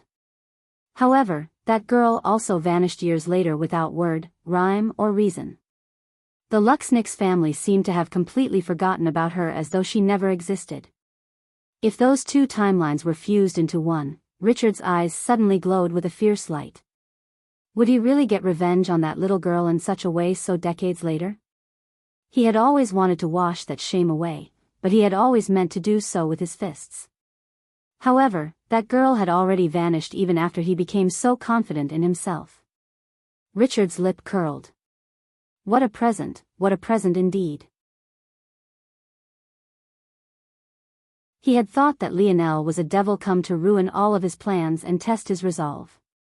Who would have known that he was actually a guardian angel come to hand him such a victory on a silver platter?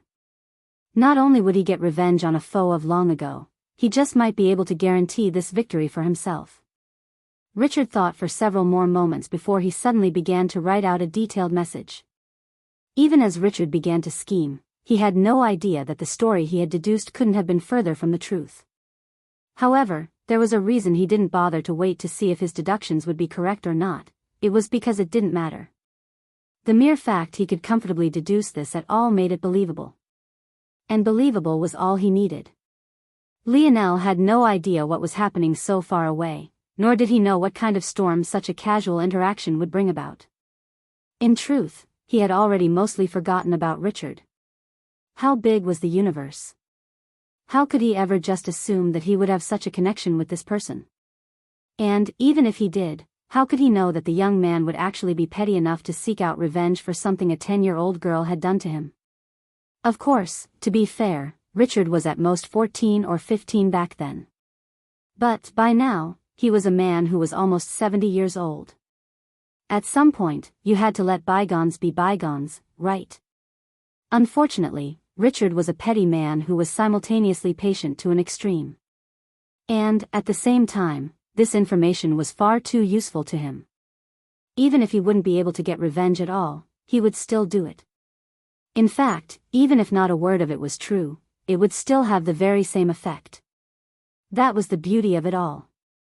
It didn't matter to him whether the little girl from back then was really Lionel's mother or not. The optics of it all was all he needed. What Richard didn't know, though, was that it did, in fact, matter. Because, that little 10-year-old girl from back then had grown into a powerful woman who met a man by the name of Velasco Morales. Years later, the two birthed a child by the name of Lionel Morales. And Lionel Morales happened to love his mother very much.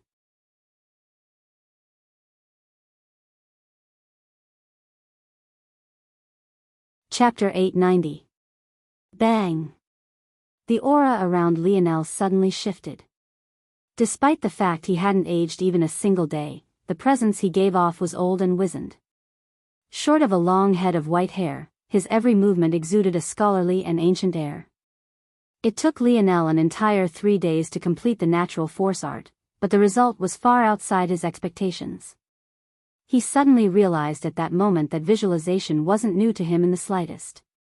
Wasn't this natural force art exactly that? Just gazing upon it rose his mind to an elevated state. Even if it wasn't permanent, with Lionel's mental fortitude, he could sustain it for much longer than most others would be able to. At the same time, as long as he was in this elevated state, he felt like his mental capacity had risen by more than 10 times. Something clicked for Lionel at that moment. The fifth dimensional layer. I can't describe all of it, but I suddenly feel like if I tried, I could pass down some portions of it without being stopped by that mysterious force. Lionel had grasped that subtle difference between knowing and understanding. The moment he crossed that barrier, it felt like the shackles around his knowledge of dimensional cleanse had loosened once again. So that's how it is. The fifth dimensional layer is evoking a natural force to raise the state of the mind. It's milder than the natural force art I have, but its effects are also more permanent, especially when used over a long period of time. I was having some issues drawing a line between my soul and dream force versus what the fifth dimension asked of me. After all, both were related to the mind, and yet my dream force was already at the fifth dimension. I thought I might be able to step into the sixth dimension immediately. But it seems like this isn't the case. In fact, the more powerful my mind is, the longer it'll have to spend in the fifth dimension, but this will also simultaneously lead to even better benefits from the realm as well. Lionel had, indeed, believed this. After all, if his metal body could prime his body for the fourth dimension, why couldn't his wisdom branch prime his mind? But the functions were completely different. In the fourth dimension, there was only so much fourth dimensional force could do. In fact, the fact Lionel had had such a massive spike in his Bodhis potential was more related to just how good Vital Star Force was as opposed to it being in thanks to the fourth dimension itself. That said, elevating one's state of mind depended on the initial foundation one was starting with. In addition, one had to remember that the fifth dimension might start with the mind, but it's still connected back to the body. With how powerful Lionel's mind was, it had far more potential to release the shackles that might be found holding his body back.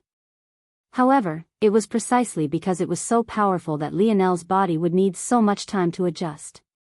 This wasn't a bad thing.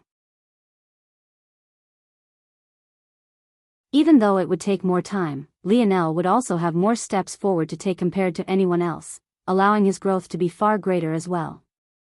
Awakening his wisdom branch so early on had already been a great help to him in the recent years.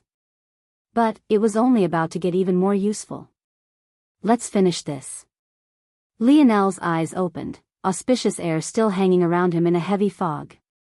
He only had 50,000 or so minds to split, but with its help, he felt more like he had 500,000. The weeks he thought it would take to complete this puzzle had suddenly been cut to a few hours. Lionel's speed couldn't be compared to the past. He found himself sweeping through puzzle after puzzle, each more complicated than the last, with an ever-increasing pace. Although he couldn't use his auspicious air continuously and endlessly, it was for more than long enough to get solid breaks in between. At the same time, Lionel was realizing that these puzzles themselves weren't so simple either, and that wasn't just about their complexity. All of these puzzles seemed to be variations on the map puzzle that allowed him to come here. Lionel didn't believe that the creator wasn't creative enough to think of a different format. The best explanation was that this sequence of puzzles wouldn't likely be useful sometime in the future. Unfortunately, even after completing the natural force art, Lionel got the sinking feeling that he wouldn't be able to reach the end of this road. The path toward the fourth round was growing in difficulty with every passing second. In fact, the progression of the difficulty was far faster than it had been on the path to the third round. By now, the puzzles were already down to clusters of just a few billion atoms while the scope was simultaneously growing larger and larger. Every minute change had an exponential effect on the surroundings that was giving Lionel an increasing headache. If things continue like this, they'll be forced to break into the fifth dimension before I even reach the fourth round. But if I am, how could I ever make it to the fifth? The truth was that Lionel didn't even know if there was a fifth round at all. A fifth round would imply that dimensional cleanse had an eighth dimensional layer, while a sixth would guarantee a ninth dimensional layer. Due to the silver tablet, Lionel had already been made aware of legends of a ninth dimension, but even the dictionary only mentioned the eighth. And, when it did so, it spoke of the eighth dimension exactly like the silver tablet spoke of the ninth. An ethereal, mythical state that might not exist at all. Except for the fact the Morales family's metal synergy lineage factor also had 5 rounds. But the question was dimensional cleanse also so transcendent? Lionel bit his teeth hard. I can't continue. I need to break through. What Lionel didn't expect, though, was that soon after breaking through and making it to the fourth round, he would find a young man curiously observing him from top to bottom. All before that young man's gaze landed on the spear domain heirloom on his finger. Huh. How interesting. How did such a thing end up in your hands? Just 2 today.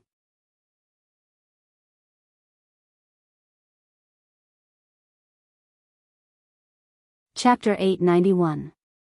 Lionel never thought he would feel such an intoxicating feeling so soon again. At least, he didn't think he would leave the fourth dimension so soon.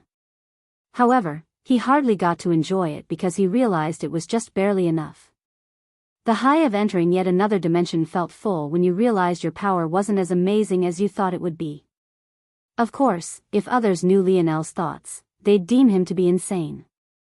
In just a single step, Lionel's split minds now approach 1,000,000. On top of this, he felt the gates of his metal synergy lineage factor calling out to him. Compared to the last time when he struggled, opening the gates before he had even completed his 9 nodes, this time would be a completely different animal. At the same time, Lionel's star fusion reached a new height, now fueled by fifth-dimensional vital star force, and Lionel also finally felt that he could use his scarlet star force for a few split seconds before his body imploded into a pile of ash. There were sweeping changes with Lionel's lineage factors. He felt that the burden of using his divine armor was practically non-existent now, and on top of all of that, his ability seemed to have transcended to a new height. Even though Lionel would never be able to cross the savant barrier and reach manifestation, Lionel had been able to cross into the 4th level, control. This allowed him to control his own body as though it was a machine his mind was within. In fact, Lionel felt that he had reached a point where he could even control the speed of his own cell division. This was the absolute greatest height that Lionel's dream force ability could reach. Of course, Lionel had yet to have any practice with it. And, controlling the body down to a cellular level with only 1,000,000 split minds was a fool's game. In addition, even if he could control his cell division, anyone with even the faintest background in biology would be able to tell you that such a thing required energy to execute.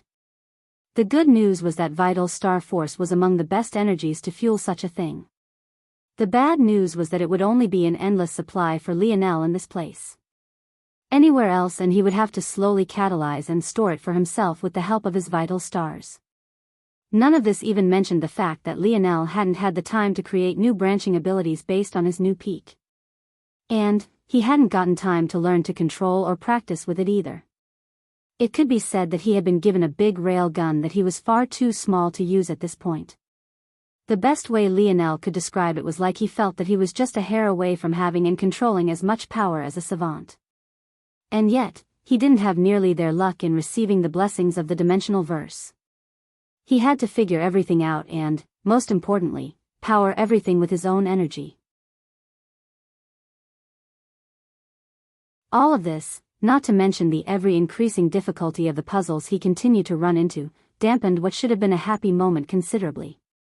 The only good news was that he had been here for long enough to solidify himself in the 4th dimension.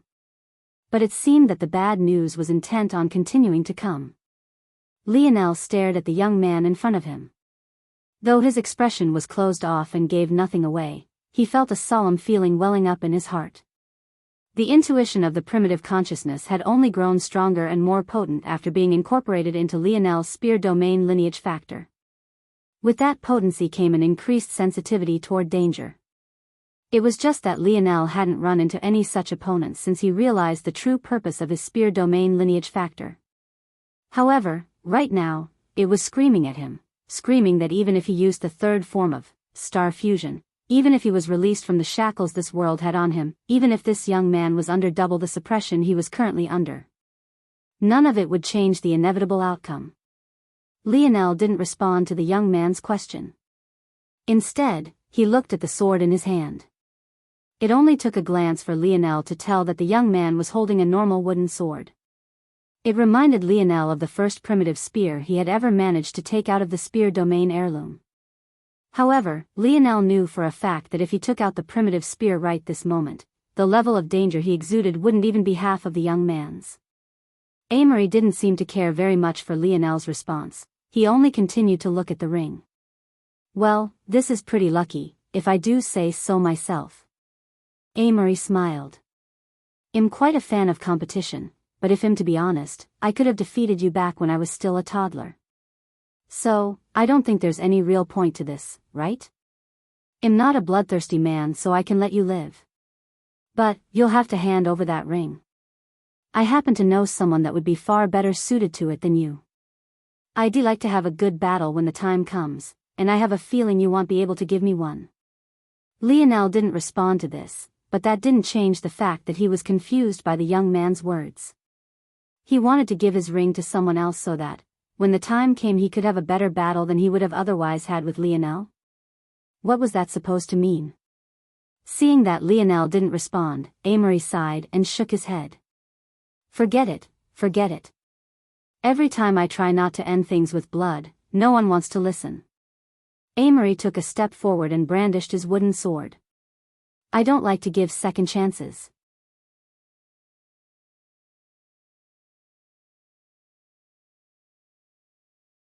Chapter 892.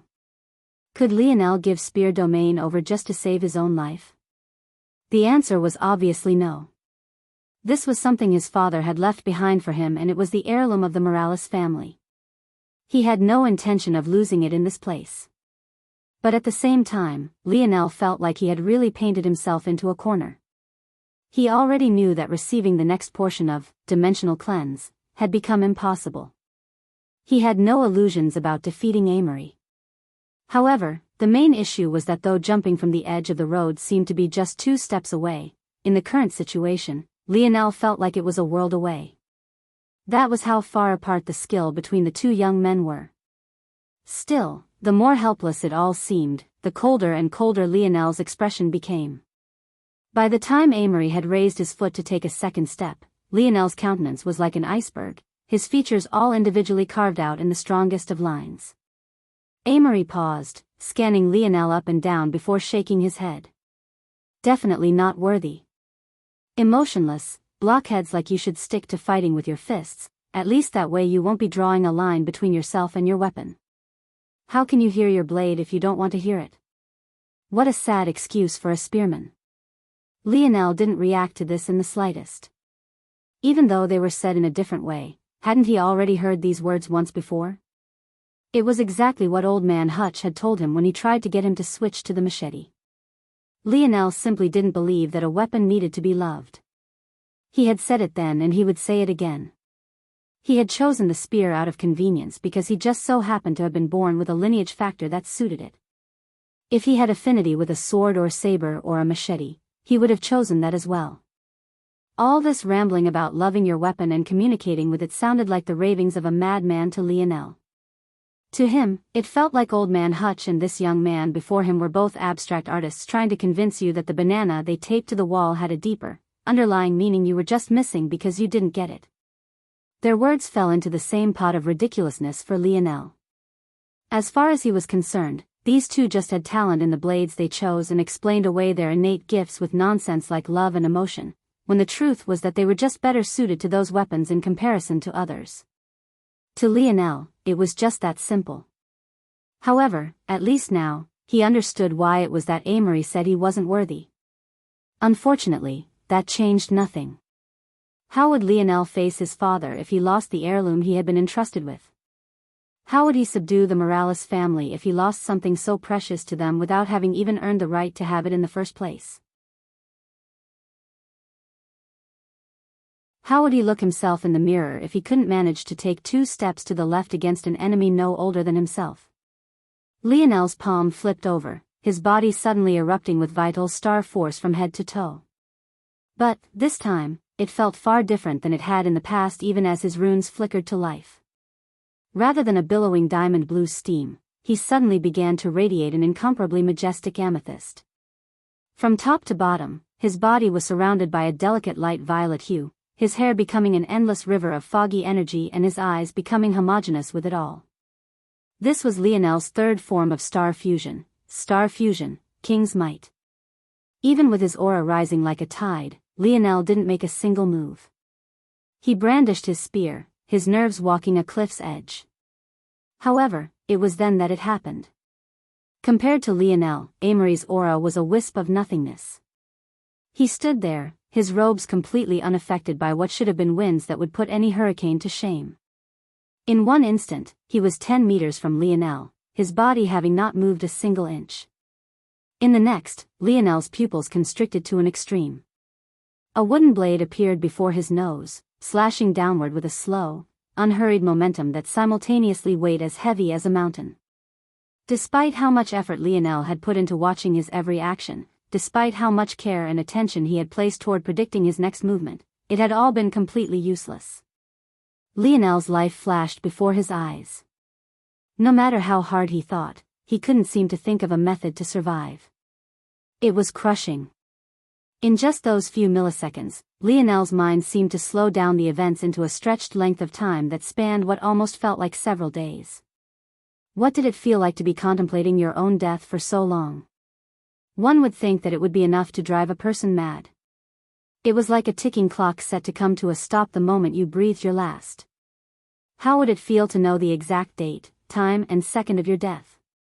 How would one feel as the moments waned and the sand within the hourglass became lesser and lesser? How would you feel watching a guillotine being taken to your future aspirations and goals? Maybe you might even find the humor in it all.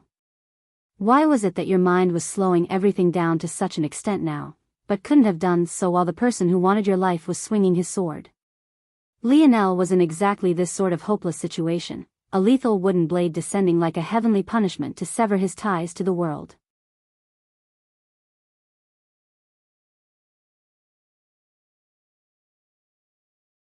Chapter 893.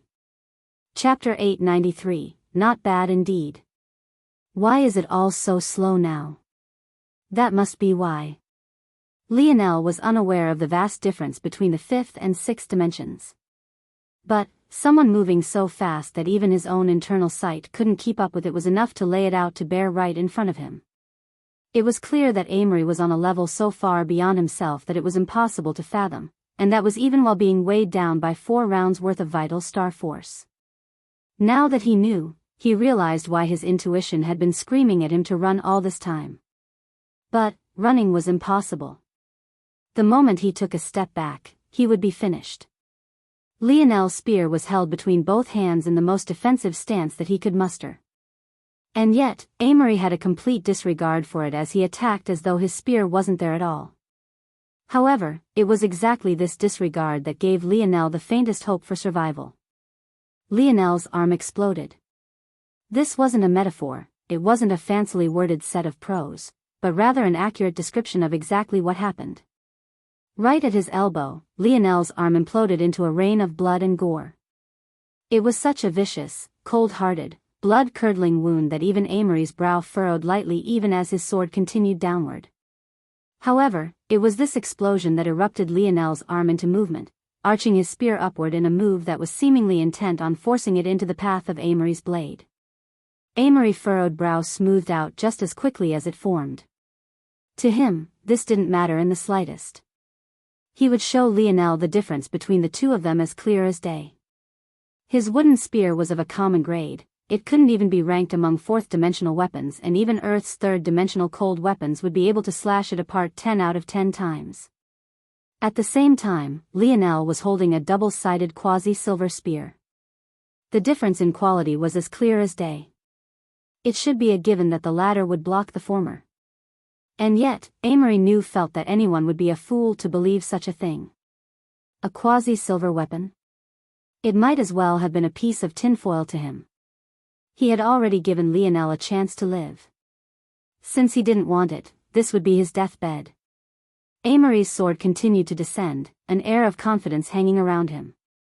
One could tell from the aura he exuded that no matter what stood before him, he would slice it apart. It was an air that matched Lionel's king's might and even far surpassed it, and yet it wasn't contingent on subordinates or a number of them, it was entirely reliant on Amory's belief in himself and his blade. Goodbye. Bang! Amory's expression suddenly changed. It was just a small flicker of light within his irises, but it was a change nonetheless. Lionel's hand exploded into a mist of blood, his bones sprinkling down like ash and his flesh falling like lumps of processed meat. In that very instant, what had once been the hand of an elite force crafter had become nothing but a mangled mess, impossible to see the start or finish of. Lionel flew backward like an arrow leaving a bowstring, a side of his body completely collapsing to the point that his inner organs threatened to spill out. Just a casual strike from Amory left him in a half-dead state, his breathing hardly holding on. If it wasn't for the fact he had entered the control level of his ability index, allowing him to force his inner organs to stay functioning as best he could, he really might have died to just that single strike. Lionel crashed along the road, sliding back to the point he landed on its very edge. Even though the vital star force within him was trying to quickly fuel Lionel's cells to begin repairing themselves, they found that no amount of energy they provided was enough. Something was far too special about Amory's force. It seemed to hinder Lionel from being able to heal himself, at least through normal means like this. It was only after Lionel began to fight back against Amory's aura with his own king's might that things began to shift. But, even then, it was only because it was a casual swing on Amory's part. Not bad. Amory spoke. He seemed to truly mean his words, there wasn't a hint of derision or disdain hidden within them. He was actually praising Lionel. You knew that your spear wouldn't be enough, so you used the ring to block even at the cost of your hand. I believe it was the Morales family that had the spear domain ring, right? Hands are quite important to you force crafters. I guess I don't have to feel too bad about you surviving that strike, then. Lionel didn't respond. Even now, as he sat at the edge of the road, a step away from surviving, his senses had never stopped locking onto Amory. This time, however, he used his auspicious air and kept his body in a state of near death, slowing down everything to an extreme. It had taken a few seconds for Amory to speak those words. And yet, to Lionel, it felt like it had taken him hours to finish. Well, I guess you've earned it, then. Next time we meet, I definitely won't make the same mistake again. The domain rings shouldn't be in the hands of people who can't appreciate them. Lionel didn't say a single word. Even with his mangled hand, he managed to pin the spear domain ring between the ground meat that was it and his badly caved-in chest. He rolled over the edge of the road, just barely dodging a secret strike of Amory's, the spear domain ring tightly clenched to his heart. You dodged that one too, huh? Not bad. Not bad, indeed. Amory's laughter was all Lionel could hear as his body whistled through the abyss below. Make sure to remember my name well, I am Amory, the sword deity. When next we meet, I'll take your life.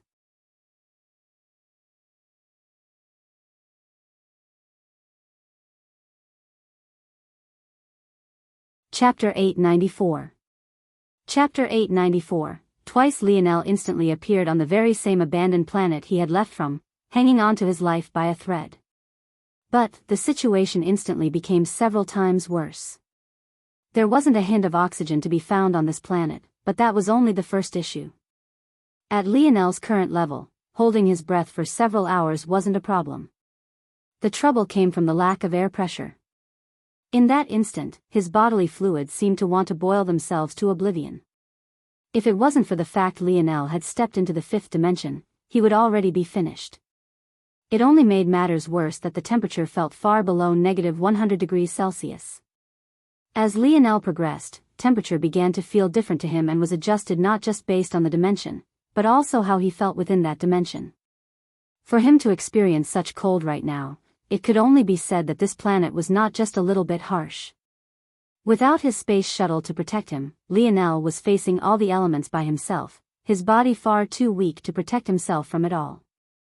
With the last hints of strength he had, Lionel managed to use his internal sight to pull the segmented cube out from his spatial ring and teleport inside. Lionel instantly took a massive breath, one he just as quickly regretted. His nerves were completely fried, the constant firing of pain receptors making his mind feel as though it was in a minefield, flashbangs sounding time and time again with every minor movement he made. At that moment, Lionel's expression would have warped into quite an ugly one if he could have afforded the energy. He had thought that after so many months within the dimensional cleanse, trial world, his healing branches, instant recovery, would have already recovered after he used it to survive the Valiant Zone. But now he realized that he had made a massive mistake. Why did his instant recovery, have such a variable refresh date to the point where even Lionel could only vaguely say that it would take a few months. It was because of the process his lineage factor went through to prepare it. Instant recovery required a special fusion of light elemental and star elemental forces to combine to be completed. However, Lionel had just spent months in a place where no force other than star force was allowed. So, how could his instant recovery have possibly recovered? Lionel had no choice but to try to use vital star force again, but once again, the world seemed to want to see him suffer. First, he was slapped in the face with the reality that the large amounts of vital star force he had become used to was gone. Even to call it a fraction of what he once had was an insult, it was more like a sliver. Second, he realized that Amory's odd energy still hadn't disappeared and it was still hindering his body from healing itself. It was borderline infuriating.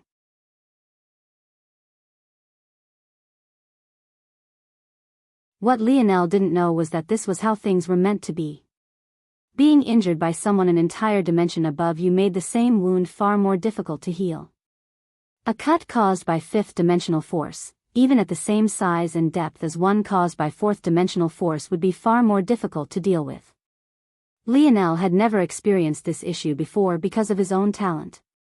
But now he had met someone just as if not more talented than himself for the very first time. On top of that, that person was within the sixth dimension whose gap with the fifth dimension was far larger than the latter's gap with the fourth, and so on. As though all of that wasn't enough, Lionel's illusion that Amory had access to an ability similar to King's might wasn't wrong.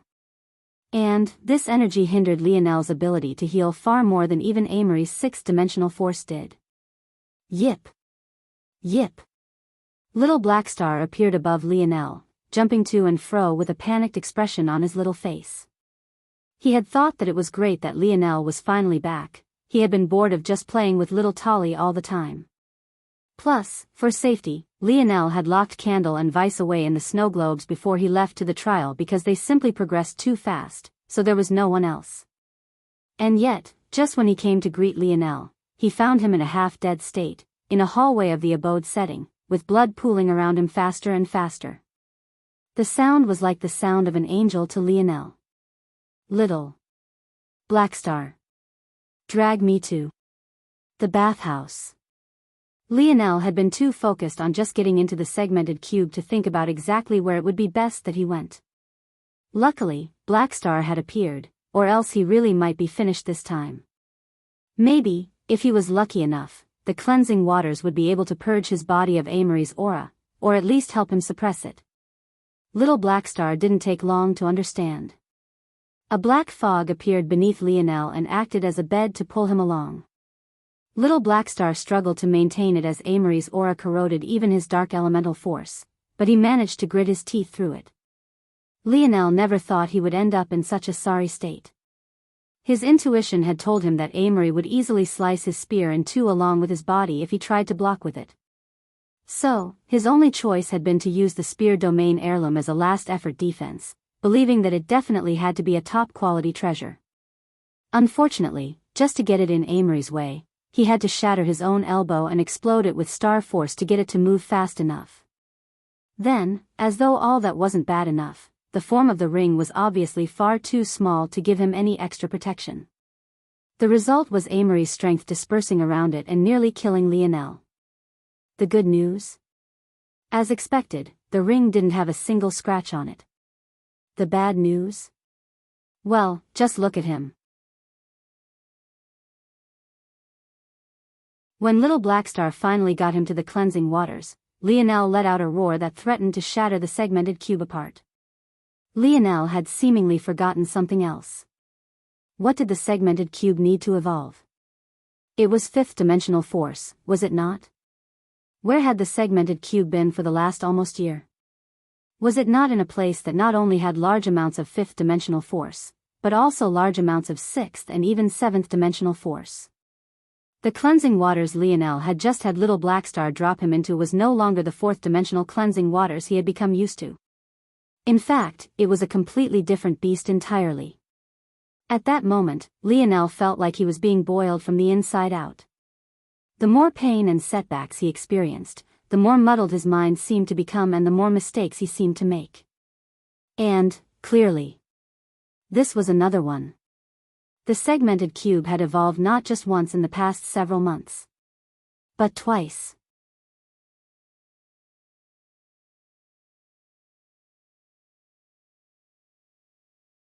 Chapter 895. Chapter 895. Bite you to death. Lionel felt like he was being boiled from the inside out. He immediately realized that this weren't the cleansing waters he had been expecting. In fact, if not for the fact he was so focused on keeping his body alive and couldn't spare internal sight to take a glance at his surroundings, he would have realized that the segmented cube he had come to know was a completely different beast at this moment. What Lionel didn't know was that these were sixth-dimensional cleansing waters as opposed to the fourth-dimensional waters he had become accustomed to. It was a bit exaggerated to say that these waters were like rubbing alcohol to Lionel, but it was functionally the same at this very moment. These cleansing water were too good at wiping away foreign objects from existence. The issue was that it had decided that much of what was in Lionel's body could be classified as such. When one was trying to measure the body of a fifth-dimensional existence, especially when Lionel's metal body was still within the fourth dimension, up against the standards of a sixth-dimensional one, the gap was simply too wide and the process could be seen as abrasive. The cleansing waters were essentially flushing out all the impurities of Lionel's body, but it had chosen the absolute worst time to do exactly that because Lionel had open flesh wounds all over himself. Even as jets of ink black shot out from his body and Amory's aura was completely purged, the process of them flooding out from him was so savage that Lionel felt as though he was being ripped from the inside out. If Lionel's father had been here, he would have coughed up a lung from laughing so hard. Only his idiot son could possibly turn one of the gentlest existences in the whole of the dimensional verse into one of the most dangerous just because he forgot to use his head. Lionel tried to remain lucid, but it was growing in difficulty the more and more time passed. He hardly registered when the last of Amory's aura shot out from himself, so he also didn't realize that he should be doing his very best to heal at this moment. At the same time, his consciousness began to slip away, his mind jarred by the flashbangs of pain. It had been a long time since Lionel had run dry of his dream force. But, truth be told, he really didn't have a choice this time. Had he not poured everything he had into his battle with Amory, he wouldn't even be able to scream out in pain this way, because he would be dead. Unfortunately, because he ran out of dream force, he no longer had the ability to use dream sense to dull his pain receptors, and his mind also became incredibly foggy at the same time. If not for the pain, he would have long since passed out. And the moment he did lose consciousness, he would be finished. What Lionel couldn't see at this moment, though, was that a little girl who was all motes of light from the waist down was hanging in the air, looking down at him as though she was gazing upon the world's greatest idiot. What is wrong with this gene pool? Both father and son are fools. Foolish. Foolish. Foolish. Humph, I should just let him die. The little girl was adorable to an extreme. Her eyes were large and sparkling, her chubby cheeks triggered the impulse to pinch, and the way her small little hands rested on her waist made her look like a miniature adult that could make even the most stoic man's heart burst with a willingness to die protecting her. And yet, the words she spoke were so vicious. Though the little girl was visibly annoyed, she still waved a hand and caused Lionel's half-unconscious body to rise up from the water. The truth was that his state was terrible. His arm had imploded at the elbow and its hand was nothing more than a mangled mess. Beneath that, his chest had half caved in and was threatening to leak out inner organs of its own. His face was a sickly shade of white and his hair, which was usually a sparkling light violet, had lost whatever color it usually had as he hung on by a thread. Annoying. I was so close to the seventh dimension, but this little fool made me wake up early. Now all that energy is disappearing. Annoying. Annoying. Annoying. Who knows when he'll enter a seventh-dimensional world with such rich energy like that again. Even while she was enraged, the little girl still continued to wave her hands about. Activate, force conversion. Set target to vital star force. Convert to. The little girl sent a gaze toward Lionel. Snow force. The moment the little girl finished these words, rays of light began to fall upon Lionel. They looked like falling snowflakes at one moment, but soon began to look like falling feathers in the next. The purity was unmatched and the sights were gorgeous to an extreme. In just a few seconds, Lionel's instant recovery was filled to the brim and dream counter activated due to his near-death state. The moment this happened, Lionel began to recover at a speed even the naked eye had a hard time keeping up with. However, the little girl didn't seem satisfied. She continued to shake her head, looking at Lionel's hand. She was clearly hesitating about something. The instant recovery of a sixth-dimensional beast is not enough to heal that injury. His hand won't ever be the same if I let it heal like this. Forget it, just take this as payment for the future. If you can't raise me to the ninth dimension like your father promised me you would, I'll bite you to death. The little girl knew that there'd be a price to pay for doing this, but she had no choice. Change conversion to sixth-dimensional life force.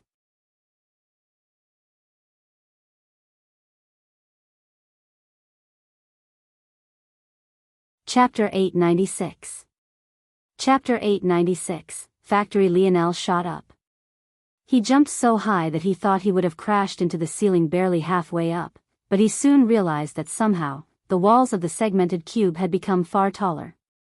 In fact, when he looked around, even as he began to fall back to the ground, his eyes couldn't help but widen. Lionel was still in the bathhouse. At this point, any blood that had been here had long since disappeared. But, this was to be expected. After all, the self-cleaning function of the segmented cube's bathhouse was unmatched for obvious reasons. However, what Lionel saw wasn't the bathhouse he was used to, but what felt more like a bath mansion. No, a bath estate. No. A bath island? What the hell was going on? The bathhouse had suddenly become enormous. The pool couldn't even be described in meters anymore but could only have its dimensions broken down in kilometers. It was impossibly vast and could accommodate tens of thousands of people without issue. At the same time, this was just the tip of the iceberg. Lionel could see that there were several more bathrooms, resting rooms, in addition to new additions like saunas and massage rooms. It felt like an ultimate destination resort where the pool had instead become the beachfront for everyone to admire. What was most shocking was that in the sky. No, it was the fact that there was an actual sky at all. The dome of the bathhouse had become glass and above, blue skies, white clouds and a yellow sun could be seen. Lionel had the feeling that it was artificial, maybe due to a faint connection he had with the segmented cube, but it nonetheless all looked so real. When Lionel finally snapped out of it, he shuddered remembering what had happened to him. He could vaguely remember the sight of a little girl with motes of light for feet and legs in his half-unconscious state. But, right now, she was nowhere to be seen. Without a choice, Lionel could only do what he did best and ask the dictionary for help. Luckily, it was able to give him the straight answers he needed. There were 3 types of answers the dictionary could provide. One was where it scanned and provided an answer. This was where its greatest limitations lied. The second were recorded segments. This was where his father got a chance to be annoying. And, the final were recorded answers. Recorded answers were a bit different because they weren't recordings of his father but rather recordings of things Lionel believed his father had written. For example, Lionel's force crafting lessons were recorded answers. And now, the deeper matters of the segmented cube seemed to have been unlocked as lessons as well. Lionel blinked. He hadn't known that the dictionary had hidden another tutorial for him. Usually, he needed to figure out the new abilities of the segmented cube on his own, and the only way he could do that was by walking around. But, obviously, with how large it had suddenly gotten, there was absolutely no way that he would be able to do the same now. Even though he could try, it was even more likely that he would miss something. Lionel, though, was quickly overwhelmed.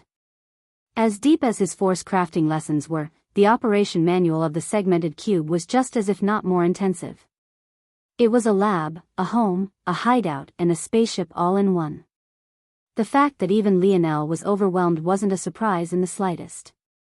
He had expected it to gain 1 or 2 more benefits with each step forward, but this was an exponential change he wasn't quite ready for.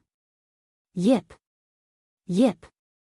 Lionel smiled as little Blackstar jumped into his arms.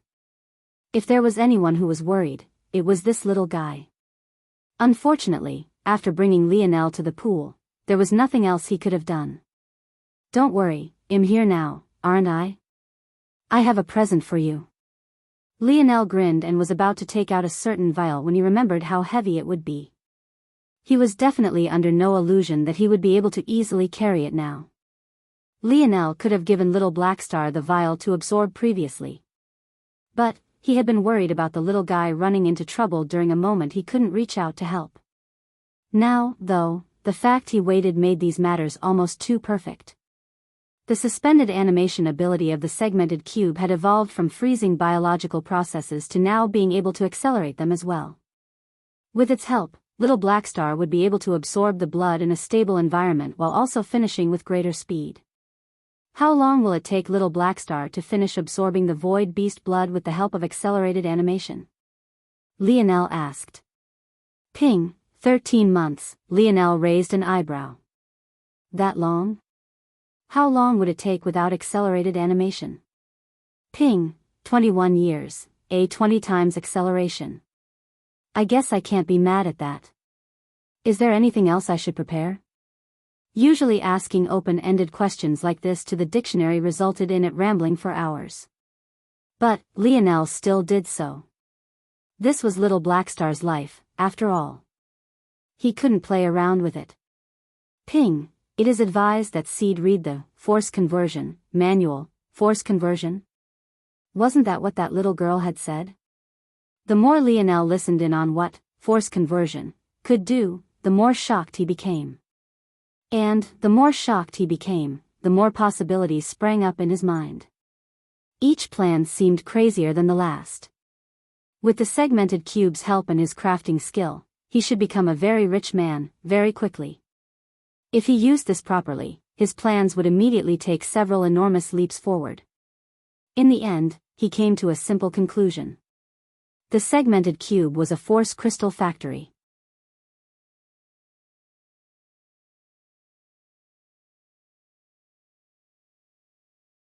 Chapter 897.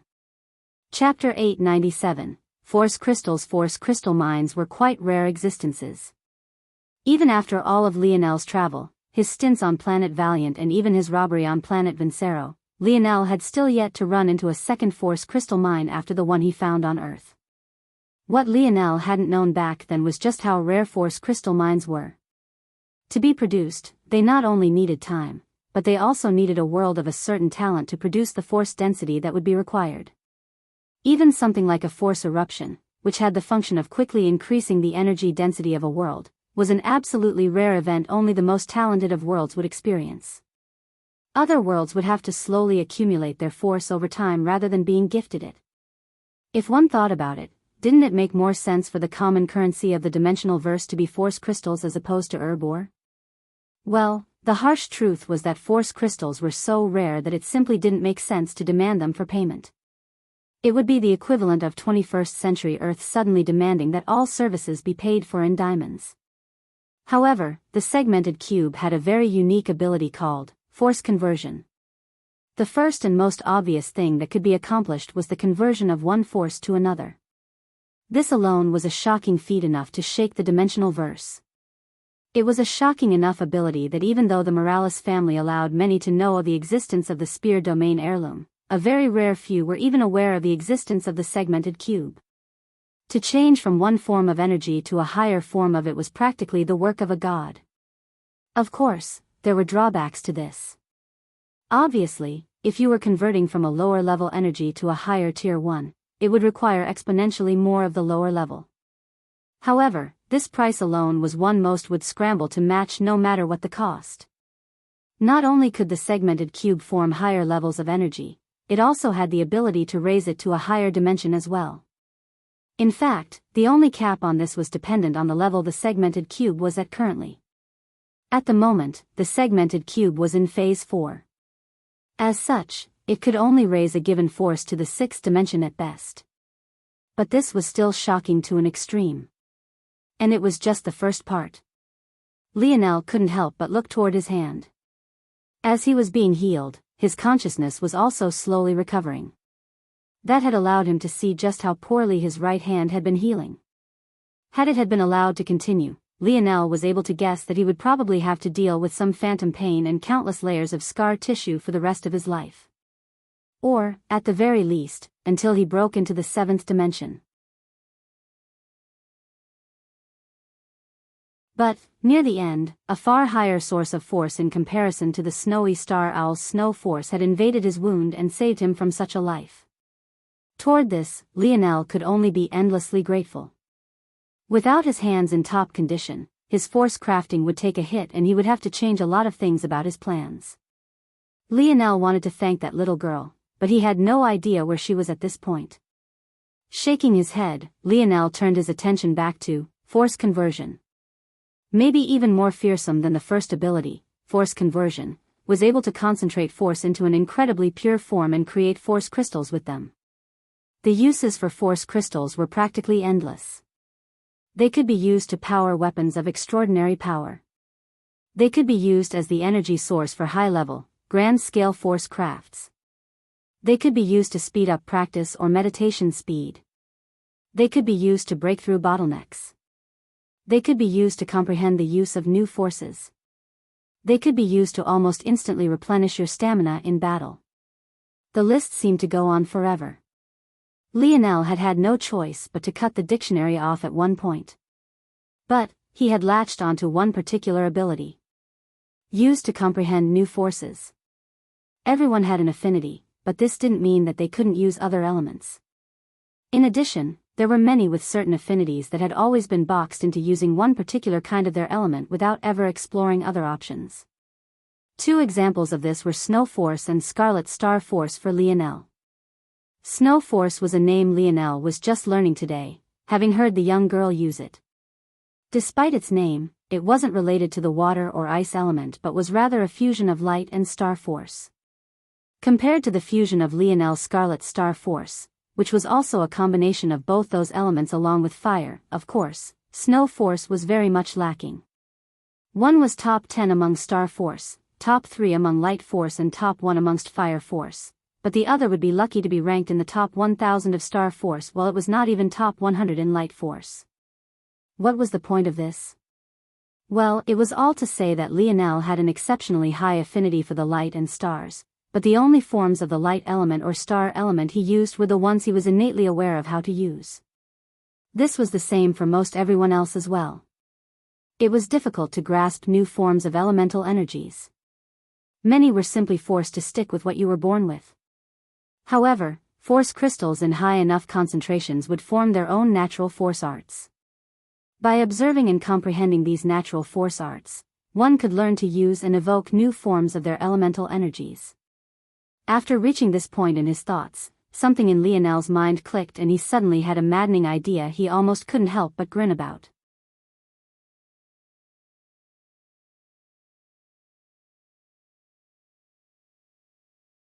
Chapter 898. Chapter 898, could he? Lionel smiled as he rubbed little Blackstar's head. At the moment, the two were within the lab setting which had also gotten a massive upgrade.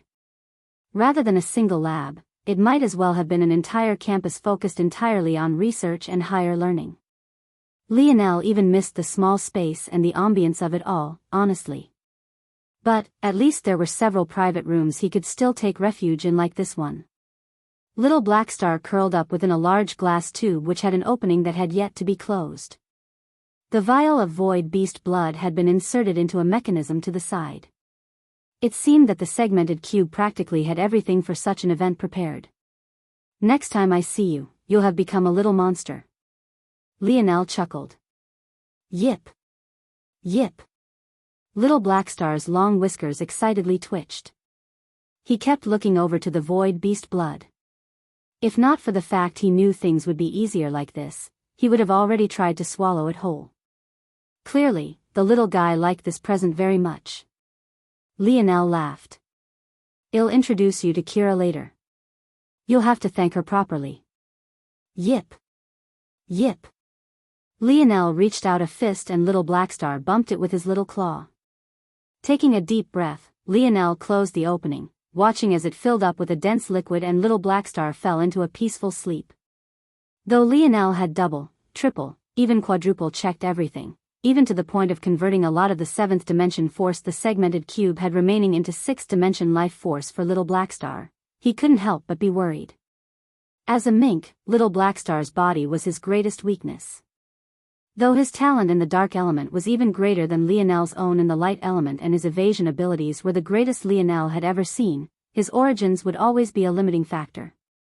After all, what was a little mink to all those grand and mythical creatures that existed in the dimensional verse? This void beast blood was a chance to loosen and maybe break some of those shackles. But, with that came some risk. Lionel had minimized it as much as he could. The rest was up to little Blackstar. Lionel soon found himself strolling through an enormous garden. It was nothing but long stretches of green grass for as far as he could see. He assumed that it was meant to be used for growing vegetation or high-level plants, but there was obviously nothing here. Well, except for the apple cinnamon flowers Lionel had planted for Anna's sake. Soon, Lionel felt that he'd have to hop into battle again, so he chose to take the time to decompress. He also had to open the next gate of his metal synergy lineage factor before he left, so he just wanted to organize his thoughts first. Though he thought he preferred the smaller, more compact segmented cube. It was nice to be able to do this. Lionel wasn't feeling particularly down about his loss to Amory. He didn't like to lose, but losing wasn't something that caused his confidence to waver in the slightest. In fact, Amory's threats had no impact on him, and Amory's ideology had long since been thrown from his mind. Lionel didn't believe that there was anything in this world that didn't have an explanation, nothing that couldn't be broken down into nuts and bolts and analyzed piece by piece. The idea of listening or feeling a weapon was and always would be asinine to him. Lionel felt that as long as he reached a high enough level, even lineage factors would be able to be taken apart and reconstructed by him. That, he was confident in. And it was because of this confidence that he had allowed this insane idea of his to proliferate to the point he couldn't get it out of his head. At this moment, Lionel felt that his snowy star lineage factor was quickly reaching the end of its rope. It was quite a funny thought to have considering he wasn't anywhere close to the 6th dimension, but it was a thought that he had nonetheless.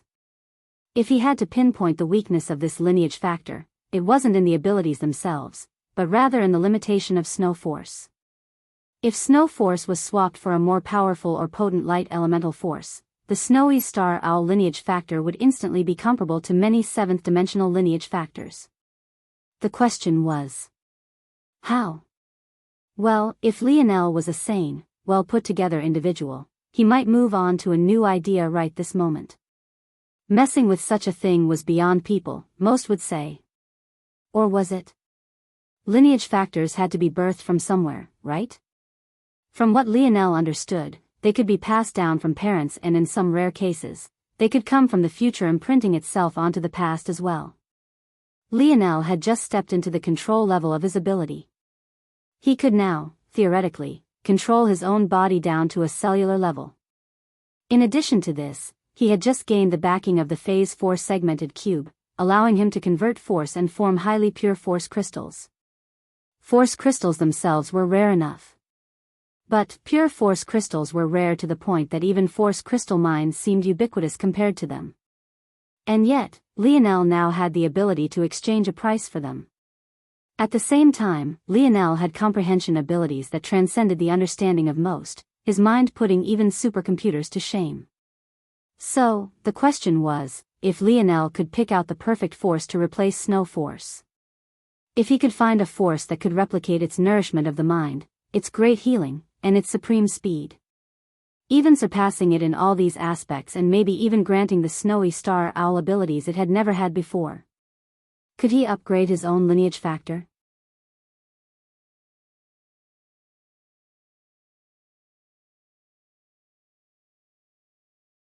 Chapter 899. Chapter 899, Breaking Down Lineage Factors. Lionel was absolutely fascinated by the idea, but he had so much to learn about it. How were lineage factors formed and passed along? Were they just like the DNA of humans? Or was there another method? How were lineage factors birthed? If they could come from the future, were there complex time laws to take into consideration? Or was it less about the future and more about a much higher dimension rewriting something it considered to be trivial in a lower dimension? Could lineage factors be snatched and taken? What really was the difference between abilities and lineage factors other than the fact the latter was hereditary while the former was not? The abilities Steel Force Arts Lionel had run into in the Joan Zone, could they be used on lineage factors as well? Was there much of a difference to begin with? But this line of questioning also led back to what could possibly separate a lineage factor from an ability. As far as Lionel could tell, in a broad sense, lineage factors were more wildly variable than abilities were.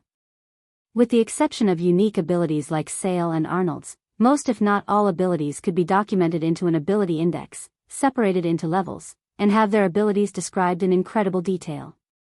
However, lineage factors weren't like this at all. Some manifested like abilities, but many were so unique and variable that they were mostly kept close to the chest. This conclusion was wildly different from what Lionel had originally thought of lineage factors. Back when he was much younger, he had thought that lineage factors were simple boosts to strength, speed, and the like. In fact, Lionel very clearly remembered questioning just how it could be possible to pass down affinity for a weapon from generation to generation. Such a thing baffled him. He almost hadn't believed Aina when she told him he had a spear lineage factor. However, Lionel wasn't as ignorant as he was in the past. He realized that his spear domain lineage factor wasn't giving him affinity for a weapon, it was giving him affinity for a certain kind of force that was perfect for the spear, i.e. spear force. It was a step deeper than this as well. Through his analysis, Lionel found that the spear domain lineage factor essentially rewired a portion of his forebrain for its use. This rewiring of his brain made it easier for him to digest techniques while simultaneously routing his muscle memory in such a way that it was perfectly primed for usage. If Lionel took it a step deeper, he would find that this lineage factor not only made it easier for him to rewrite his muscle memory to take in large amounts of techniques, but it was also done in such a way that it made it particularly easy to use the spear. If one wanted to route muscle memory for a sword, one would focus on flexible fibers and fast twitch muscles. However, Lionel's was routed in a way that emphasized power and balance more. The more Lionel learned about his body, the more he realized just how scientific even the originally unknown could be. Lionel had grown to the point where he could describe the basic function of his spear domain lineage factor and why it worked so much better than Dreamscape did in learning spear techniques. However, it also made him keenly aware of just how far he was away from ever deeming to even attempt to improve such a lineage factor. Still, Lionel found it all to be fascinating. On Earth, muscle memory wasn't real, per se. It was essentially a conditioned response to something that had been practiced over and over again. But, here, it was quite literal. Lionel could even follow the path of his firing neurons down to their final destination. It's beautiful, Lionel thought to himself. Not only are the connections there, they only grow the more techniques I learn. However, while it happens immediately, it also works like memory. The memory of a human was fascinating. Clusters of neurons would be assigned to certain events and a memory would become more robust the more pathways to those neurons lighting up existed. This meant something very simple. Just using his split minds to master spears wasn't enough. Lionel had to also practice and apply these. Now that Lionel thought about it, Amory had a weird habit of continuously swinging his sword even when he wasn't in battle. Each swing seemed normal, but they each had a profound truth behind it that Lionel couldn't grasp since he wasn't a swordsman. Amory's habit must have been born out of him realizing this. He lived and breathed the sword. Lionel was certain that if he could analyze Amory's body like he was doing his own, he was certain that the memory clusters, their connections, and their routes toward his muscles would be thousands of times more robust than his own. A part of that would be due to the fact Amory had had more practice. Another part would be because Amory was of a higher dimension and thus had a mind with greater capacity, and the last part would be that Amory was far more obsessive than Lionel was.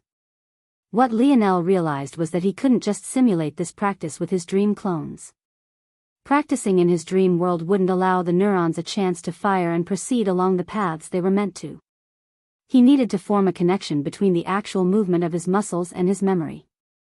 It was no wonder his dreamscape was so much weaker than his spear domain lineage factor. Lionel felt that there would come a day where he could control his cells to the point that even this could be simulated by him. But, for now, with his capacity so limited, he would have to do things the old-fashioned way. Lionel became more than just a small bit fascinated about all of this. When he turned his attention to his metal synergy lineage factor, he found more points of interest. For example, his bronze runes worked like an entire organ system all to their own. It was they that both allowed Lionel's body the ability to digest and use metals to supplement his strength, almost like a cross between a digestive and circulatory system. The process of opening the gates within his body was essentially like opening the valves of a plumbing system. The more gates he opened, the more complex the bronze rune organ system would become and the more layers and power it would manifest. Of all Lionel's lineage factors, the only one he couldn't make heads or tails of was his King's Might lineage factor, at least not in a scientific sense. But, at the same time, his Snowy Star Owl lineage factor was the absolute simplest of the bunch. You're tuning in to the Biyao's Wuxia Chronicles YouTube channel. Don't forget to subscribe and join us on this journey to catch the most captivating stories.